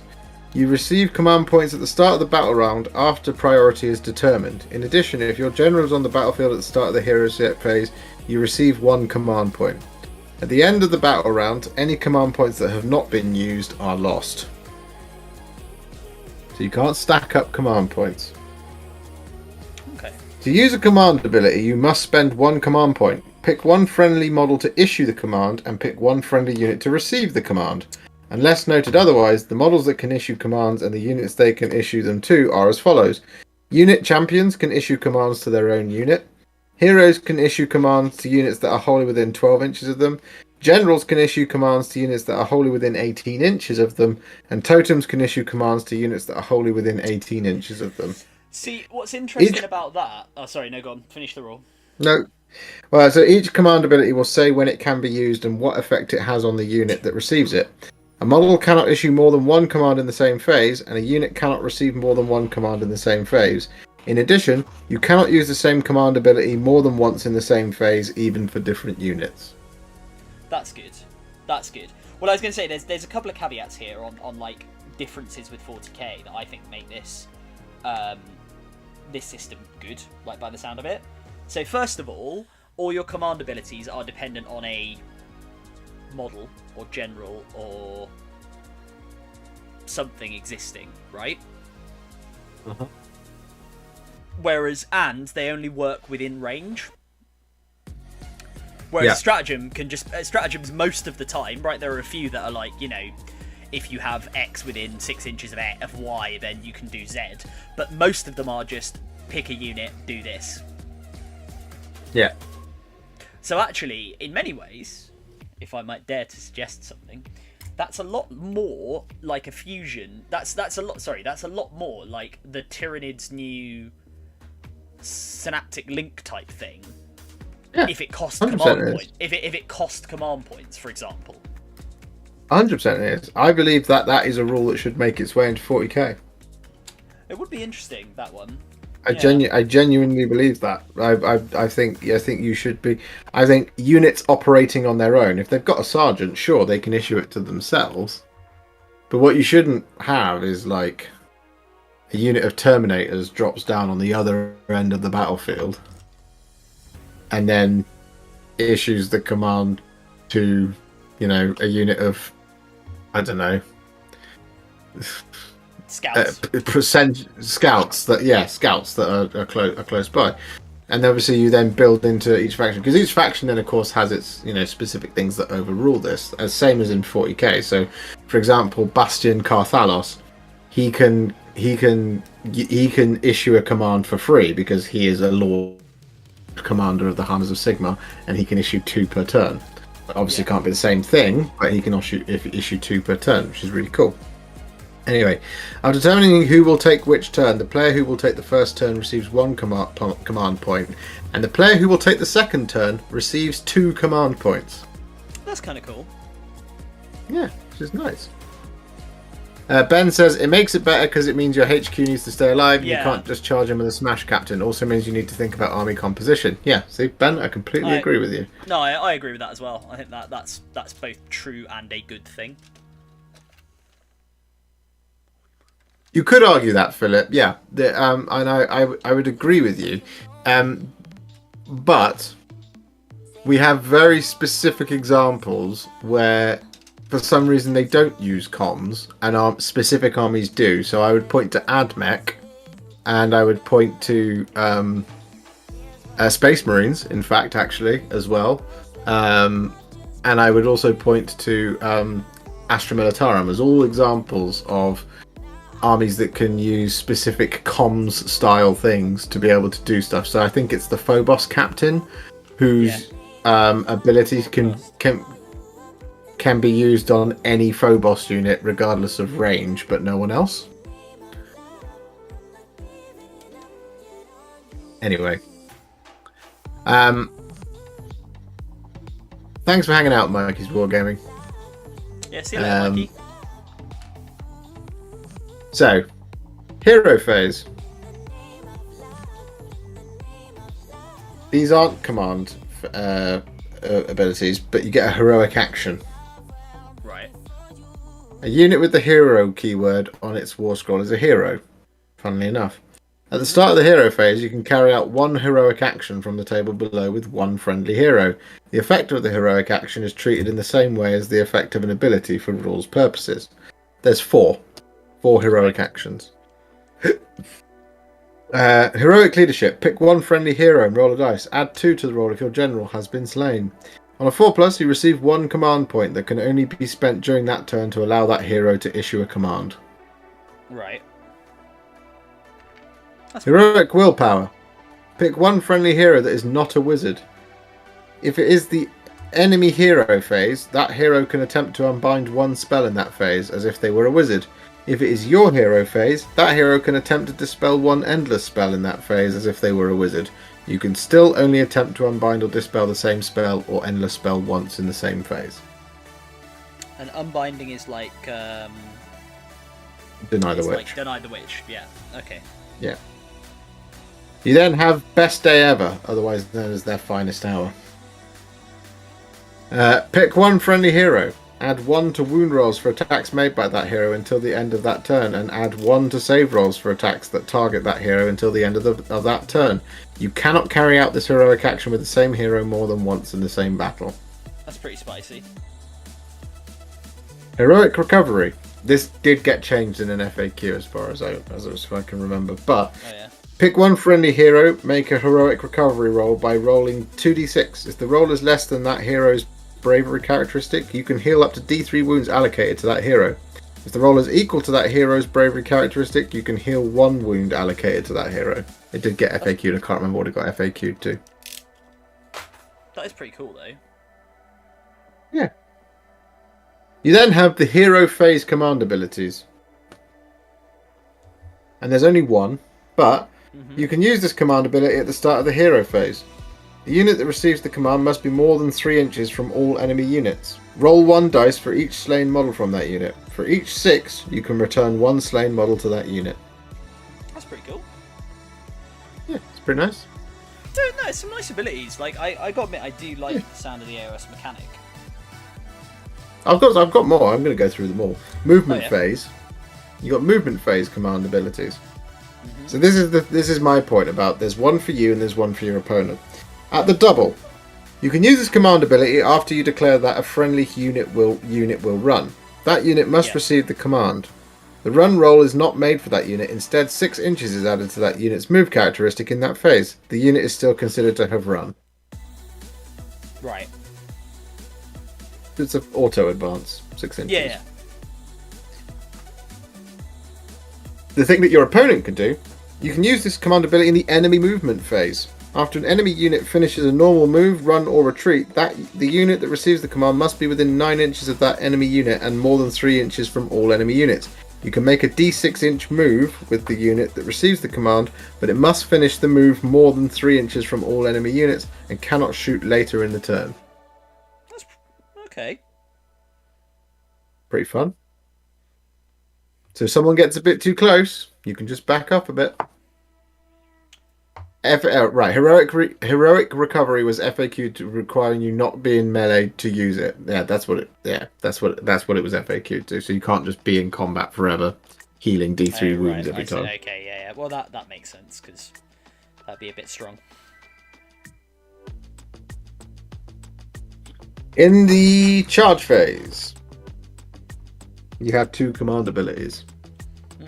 So this is the point about you won't be able to shoot later in that turn. So generally what you'll do is you'll use redeploy if you want to keep your archers away from your enemy's sword and board guys. Yeah. But you won't be able to shoot. And the reason for that is because you have these 2 command abilities in the charge phase. You have forward to victory. You can use this command ability after you make a charge roll for a friendly unit. That unit must receive the command. You can re-roll the charge roll for that unit. That's cool. Yeah. Unleash Hell. I do like unleashing hell.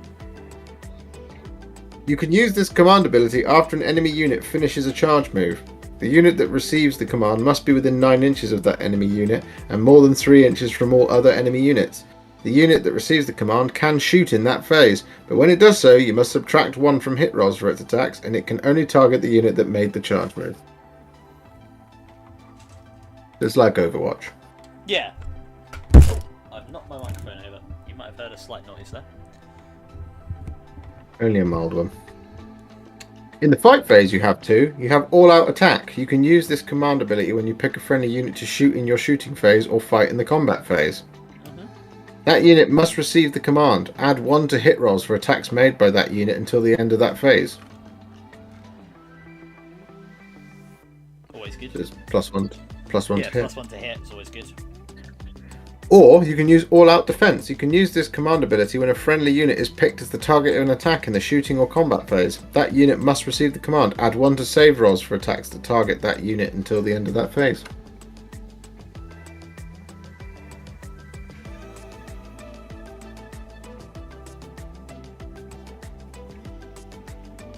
Battle Shock. You can use this command ability at the start of the Battle Shock phase. The unit that receives the command does not have to take Battle Shock tests in that phase. And that's it. And Battle Shock's like your morale, right? Yeah.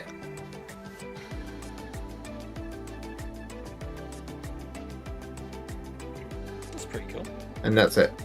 End of story. You do have the monstrous rampages. Every monster gets to do one. Yeah. Yeah, because they did the article about those, didn't they? Yeah. Warhammer community. It is what it is. Yeah, there you go. That's how it works in Age of Sigmar, and that's how I think it should work in 40k. Yeah, I mean, I definitely think they'll take again. We've talked about it before. I think they'll take some design cues from Age of Sigmar when they're doing the new edition of 40k, whenever that is. I will laugh so hard if the new edition comes out and it just goes, yep, stratagems aren't a thing anymore. Bye. It wouldn't surprise me, honestly. Just because it seems unlikely, doesn't mean I think it is. I think they'll cut down. The salt will be real. I think just build stuff into datasheets. Yeah. Build stuff into datasheets. Build stuff into datasheets, and say it costs CPEs.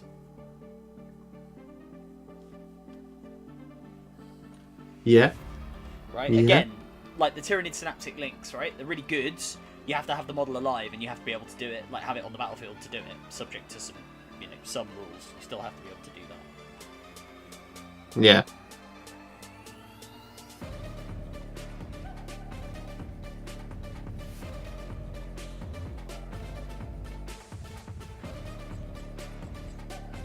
I'm so excited for that new Sylvaneth book, I can't tell you.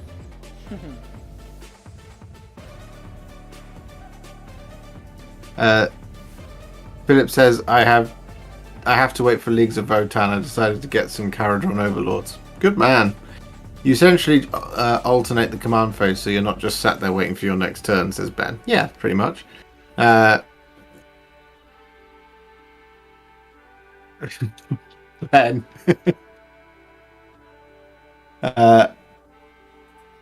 Ben says, the new book comes out for 40k and it just says, AOS is better. Fuck all of y'all.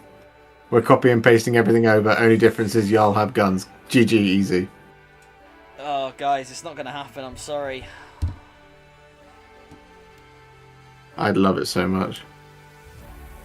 They're not going to go that far. Like, it... Look, I know you like to bash 40k, and there's plenty to bash about it, don't get me wrong. But it's the bigger system. It's the bigger system. It's the better selling system. They're not going to just do... They're not going to, like... I mean, to be fair, that's one of the negatives, right? Because that's why they can't really blow up the 40k world in quite the way they did for Fantasy Battles or Age of Sigmar. Because actually, in some ways, blowing up the 40k universe would probably be a good idea. Yes, I agree. It'd give some room for new design and stuff. Well, I'll be interested to see, see what they do with Leagues of Votan. We got like a new faction, so that's cool.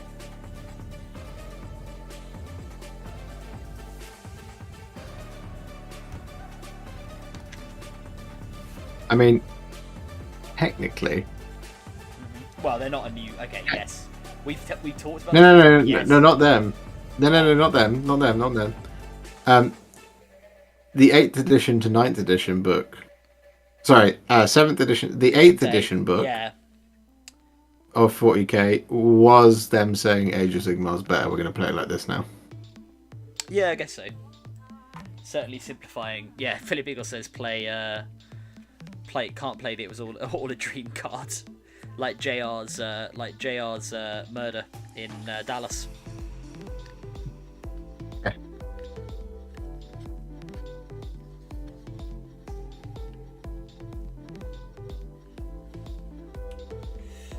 Well, much like Dr. Frankenstein, I can't even talk tonight. I have birthed a monster, or I'm on the verge of birthing a monster. Have you nearly built a whole knight? Most of the body. I just haven't done the. I need to stick the magnets in the arms when I build them. The Emperor wakes up in a cold sweat. No, he's just in the shower. He's just some guy in the shower. He's works in insurance. He just wakes up one day and he's like, I had a dream of Space Marines. And they're like, what are Space Marines? What are you talking about, Dave? Get back to work. Or it's just literally from someone from Games Workshop. Yeah, it's James Workshop. That's the spoiler. I dreamt it was all real. Yeah. Oh. Yeah, no, I tell you what we should do. I should come down and we should do an AOS bat rep. You can teach me how to play.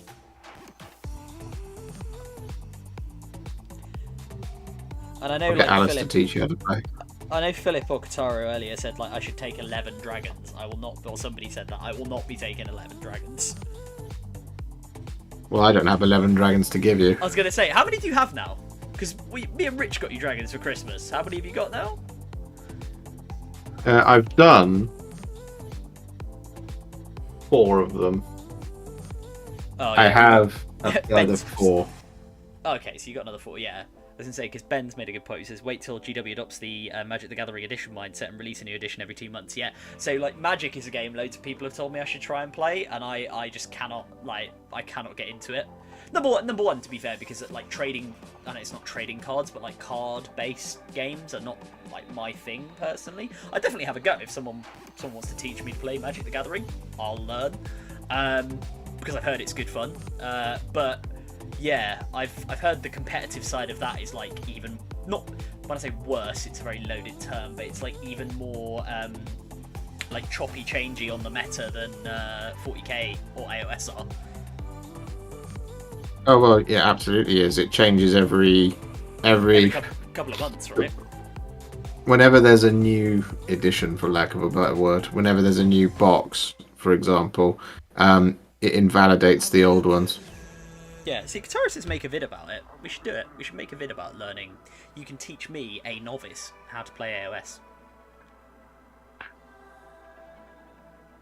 I will do that. This is Adam. He's an idiot. Hello. I'll sit you opposite Alice and teach you both how to play it. Oh yeah. That's fair enough. Yeah, you can teach both how to play it. 'Cause she's got her what are they called? Night Haunt. Yes. And they're cool. They look cool. The Night Haunt. And then when I think the battle's coming to a decent conclusion, I'll arrive with the full fury of the Hammers of Sigmar. Yeah, all the dragons. Buckle up. Get ready. Here comes Bastion. I'm going in. Bastion Carthalos is mad at you. Then a load of Chaos Knights get teleported into the battle somehow and slap you with a Dreadclaw. Not a Dreadclaw, a Thunderstrike Gauntlet or whatever it's called now.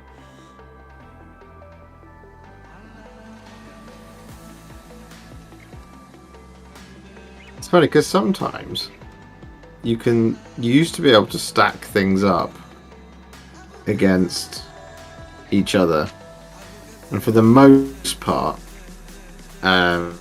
it's fairly kind of, who knows which one would win. The debate has long run of, because in Age of Sigmar you don't have a toughness value. Yeah, because it's weapons, isn't it? They just wound on a value. Yeah. So I know some. So because in Age of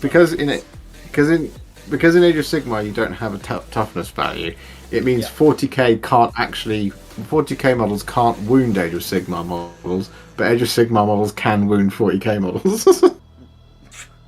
That's true, yeah. God damn it.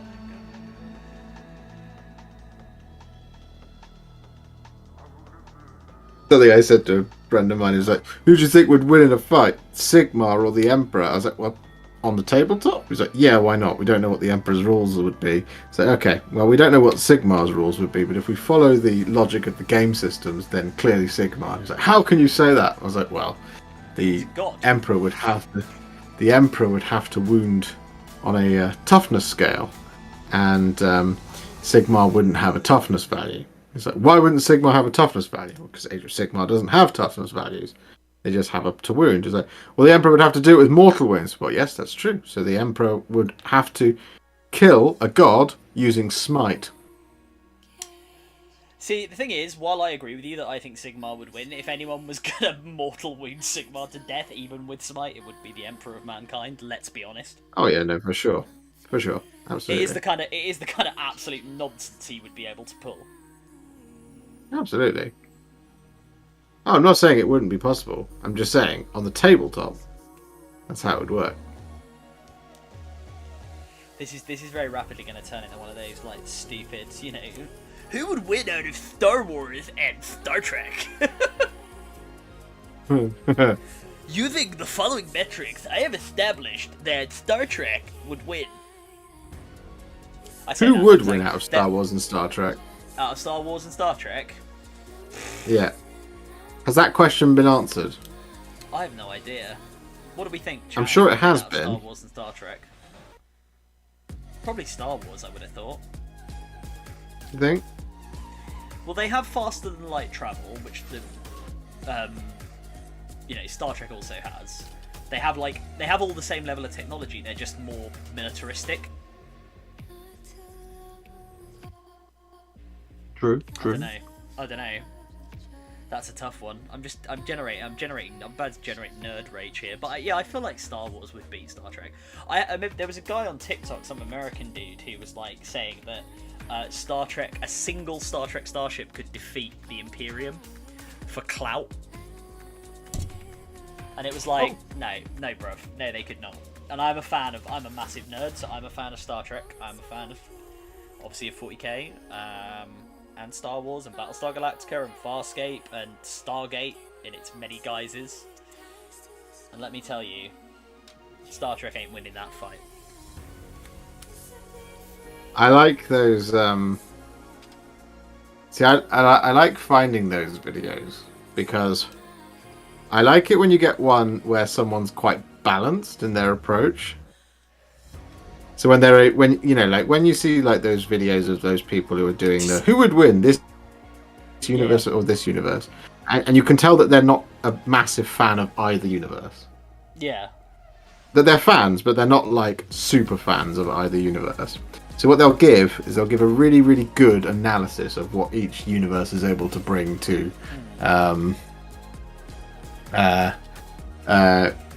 which you know, all the things that each universe is able to bring to the fight. And then you get those ones where people are clearly a super fan of one and not the other. Well, this I saw like... one. Oh no, go on. Yeah. I saw one of a guy saying how the Halo universe would be able to defeat the 40k universe. And it's one of the funniest things I've ever watched in my life. Because the guy was like, now, you might say, what about Space Marines? Well, this fires armor-piercing bullets. It's like, okay. But are you going to compare? Are you going to compare the Spartan assault rifle to the bolt gun, or are you just going to? Oh no, you're literally just going to think. And I love Halo as well. Don't get me wrong. Yeah, Ben, I love Halo as well. But come on now.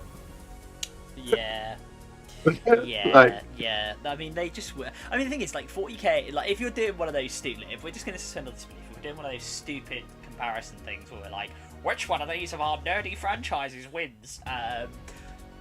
Invariably it's 40k because, or anything like, if it was like a fantasy universe and it was like in versus AOS versus Lord of the Rings, well, the AOS, like, if you accept their in-universe canon as being true, right, which you kind of have to do, you just accept that everything in that universe is as it is, and then these two universes somehow meet.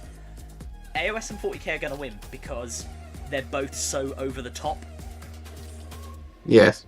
Like there's just I know there is obviously stuff in 40k and AOS which is like weaker than other stuff, but like they're both so over the top in a way that, like, I don't know, Stargate or Star Trek. Like Star Trek was over the top in the sense that, you know, every problem could be solved by saying some scientific babble. You know, oh yes, if we realign his positronic matrix and rely on the Skygon particles, we can. You know, it's, you know, people make the joke about sci-fi like that, but that's what makes it fun. You just kind of make stuff up and you have MacGuffins and you do things. That's the way it works. Like, if you just accept all of that to be true, then 40k and OS win because they're just so ridiculous. It's like, yeah, okay, Master Chief has armor-piercing bullets, and the Covenant have cool, incredibly powerful space fleets. Nice. The Imperium turns up. Every single one of their, you know, Space Marines is better than a Spartan, and has a gun that is effectively like a tank shell in the Halo equivalent universe. They have energy weapons. Their regular human soldiers carry around an energy weapon, which is the equivalent of like a 50 cal, which is like what Master Chief is firing. Because let us not forget, las guns are actually described somewhere in the canon as being like, in power terms, they're like the equivalent of a modern 50 cal. Like, we make the joke about flashlights, but it's like, that's how powerful they are. There is a reason the Imperium manufactures them en masse and doesn't give them all stubbers. You know, reliable as well. They're pretty reliable. You can recharge them in the sun, stuff like that. Like, they just win. And also because they're all insane. They're a bunch of like, they're a military fascistic nightmarish hell empire that will just decide your... Like, the whole thing in Halo is the Covenant decide the humans are heretics, effectively, you know, for the wrong reasons. Spoiler. But they do. And they then go and kick humanity's ass across the galaxy for 10 years until the war is ended by Master Chief and co. And various other things happening, you know, the Covenant Civil War happening. But, like, you're then doing that with, like, an infinitely worse, infinitely larger, infinitely more powerful empire. It's not going to end well for you. And it's like, oh yeah, they've got the Flood. Yeah, the Imperium has the Tyranids. I mean, they're not using the Tyranids, but, like, they have dealt with the Tyranids, you know? Yeah. Yeah, It's just no, like, it's a silly conversation. It's like so OTT. Yeah, and like it's like AOS. It's like, oh, okay, so AOS meets Lord of the Rings. It's like, oh, Sauron's very powerful. It's like, yeah, cool. We have literal gods. Like, Alariel is a literal god. Nagash is a literal god. They're like the equivalent of oh god, like Orlais and the gods of Lord of the Rings. You know, it's so over the top, and that's what makes the kind of Games Workshop Citadel universes fun. Is they take every sci-fi and fantasy trope and they, you know, to quote Spinal Tap, this goes to 11. Why not make 10 louder? Yeah. Or this one goes to 11. My favourite one like that is, you know, it's you see those again. You see those videos, and the person in question, yeah, is basically they go, now in this scenario, you might think I'm crazy, but here is how the Star Wars universe beats the 40k universe. You go, okay, yeah. Here we go. So they go, in this scenario, the entire of the Imperium of Man has been transferred to the Star Wars universe. So that means they don't have any of their warp technology. I was like, okay. Okay. So that's why the Jedi would easily defeat us. Oh my god, no, my goodness me, you you just okay, all right. Can you imagine the Black Templars meeting the Jedi? Hello there. Allow me to tell you about the Force. They're like, what kind of Force is this? Exactly. Sounds like heresy to me. I was like, yeah, I could quite easily make a video of why the British Empire, why the British Army at the time of the Napoleonic Wars would be able to beat the Imperium. Now we have to understand that the entire of the Imperium of Man gets transferred to this time, so they don't have any of their technology, or their warp technology, or their Primarchs, or demons, or any of this.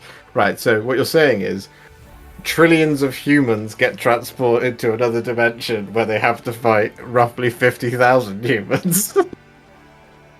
Oh man, I could make that video. This is like that troll that someone did once, where they did like, or they went on like I'm sure it was like a 4chan thing where someone went on there and it was like, who would win in a fight, 100 US Marines or a stick?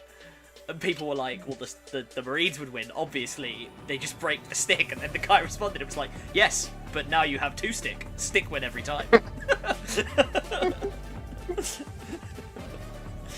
The sticks are multiplying. Oh my god. Ben says, you literally just need to exterminate us 4 planets and the UNSC is 85% crippled. Well, exactly. The humanity in Halo only had a max of 52 planets, whereas humanity in 40k conquered a massive handful of planets. Yes, they did. It reminds me of the rules of my childhood friend always used. It's my house, I go first, or I'm the guest. I go first. Yeah, that's exactly right, Phil. Oh, yeah, it's just kind of crazy. It's just like, you know, that's why I like some of this like nonsensical nerd rage. Oh, it's very funny. Oh dear. I enjoy it. I enjoy those. If every time I see a video like that, I will watch it out of support for that person. Just because I'm just like, I salute you, sir, for going down with that particular ship. You have braved the seas of ridiculousness that is the internet. Yeah. So next week I'm going to be releasing my video why Captain Price would be able to defeat the Imperium. We're going dog. Task Force 141. You failed. Better luck next time. Yeah, exactly. A Space Marine has never had to fight in shipment 24/7. Come on now. More specifically, a Space Marine has never had to fight with our mate Richard running around knifing him every 5 seconds on gun game. He goes from a bolter to like a stub pistol. I don't think Rich would. I don't think Rich with a simple combat blade would do much against the power armored Space Marine. You say that. People in chat have not seen Rich playing Call of Duty because that man is pretty lethal. He is pretty hardcore. Oh, it's 10:30. I was going to say I probably should begin to draw this to a close. This could Vader versus Librarian animation done on YouTube. Says Chewy Zero. Huh? It says there's a good Vader versus Librarian. When you say that, do you mean Librarian as in like 40k Librarian rather than just like a person in a library?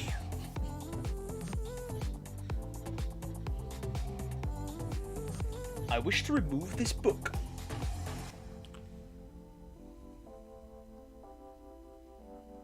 I'm still confused as to why Disney didn't release episode 1 of Kenobi on May the 4th. Yeah, that's a good point. I don't know. Looks good though. It does look good. I'm excited about that one. It does. I particularly like the savage Uncle Owen burn in it. Yeah, I know. In Yeah, the trailer. Uncle Owen just being like, "Oh yeah, like you trained his father. Sup, bitch."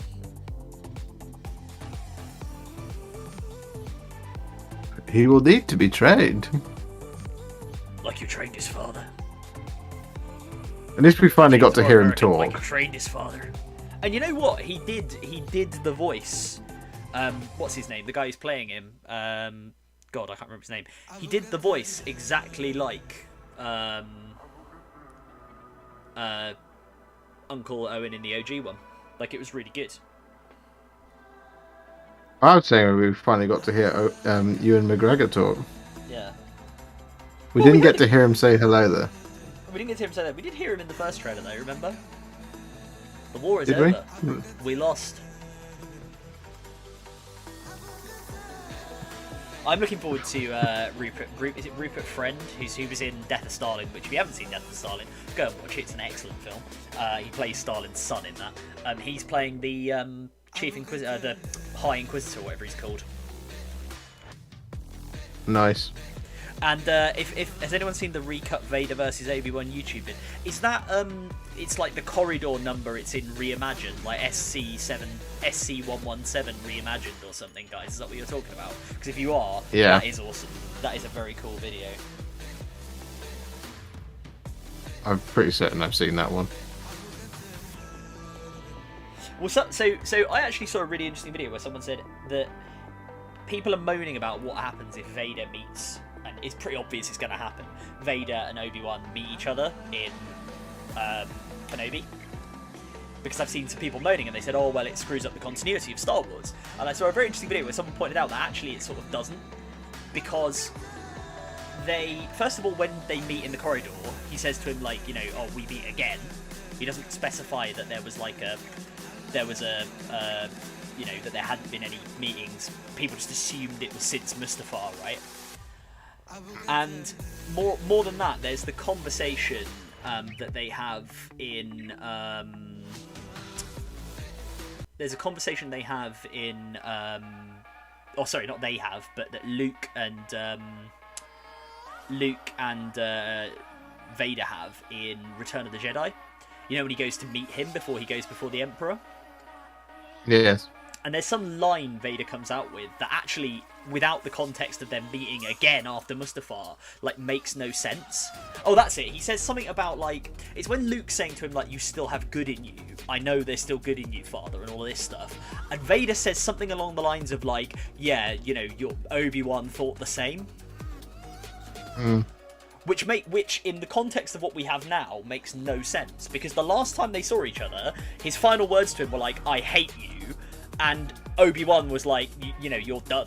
Like, you screwed it up. You betrayed everything. I loved you, but you're not anymore. You betrayed us all.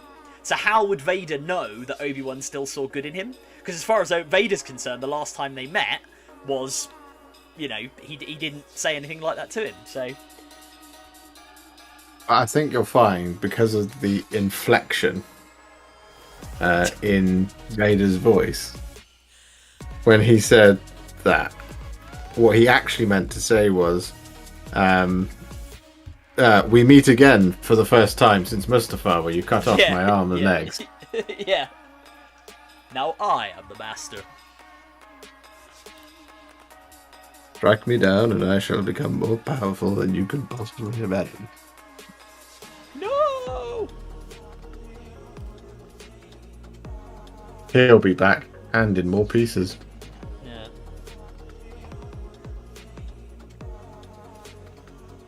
What I told you was true from a certain point of view.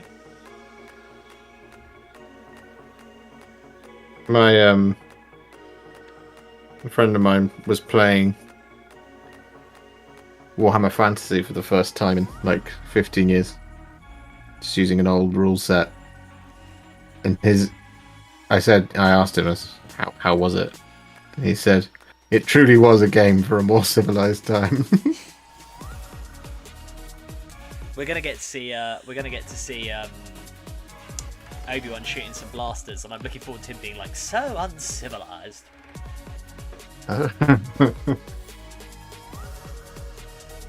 There is a Vader very funny. probably just followed his Instagram. Yeah. I've talked to you about it before on here, but like there is a very funny video I really like of it's the cut of when Obi-Wan is with Luke on Tatooine, you know, at Alec Guinness, and he says, you know, he's talking about the lightsaber. He goes, "This is the weapon of a Jedi, an elegant weapon from a more civilized age," and it's like that supercut with all of the times in like the prequel trilogy and the Clone Wars when people get horribly killed by lightsabers, like when people get arms cut off or just get bisected by it and stuff like that. And it's just like, wouldn't call this a more civilized age, really, to be honest. This is, if anything, worse. It was an elegant weapon from a more civilized age. For 1,000 years, the Jedi Knights were the guardians of peace and justice in the Old Republic. Before the Dark Times. Before the Empire. I have built all of my warp spiders. That's cool. I built most of a knight. He's looking a bit nude at the moment, but he's getting there. 7 whole warp spiders have been built, which means I'm ready to paint them. Well, I've got to prime them, but... Well, that's good, because it's now 20 to 11, so we can look to sign off. Yes. Oh. So, yeah, I think that is probably time, ladies and germs. So, yes. Thank you so much for hanging out on the Sunday show, as per usual. We will see you all very, very soon. I should be streaming on Wednesday again. I apologise that I missed it this week. I had to get a bunch of stuff ready because I was out for the weekend. So, unfortunately, it meant it had to move. But I should be live again on Wednesday for my usual solo outing. Painting video on Thursday. I'll be in chat. You'll be in chat.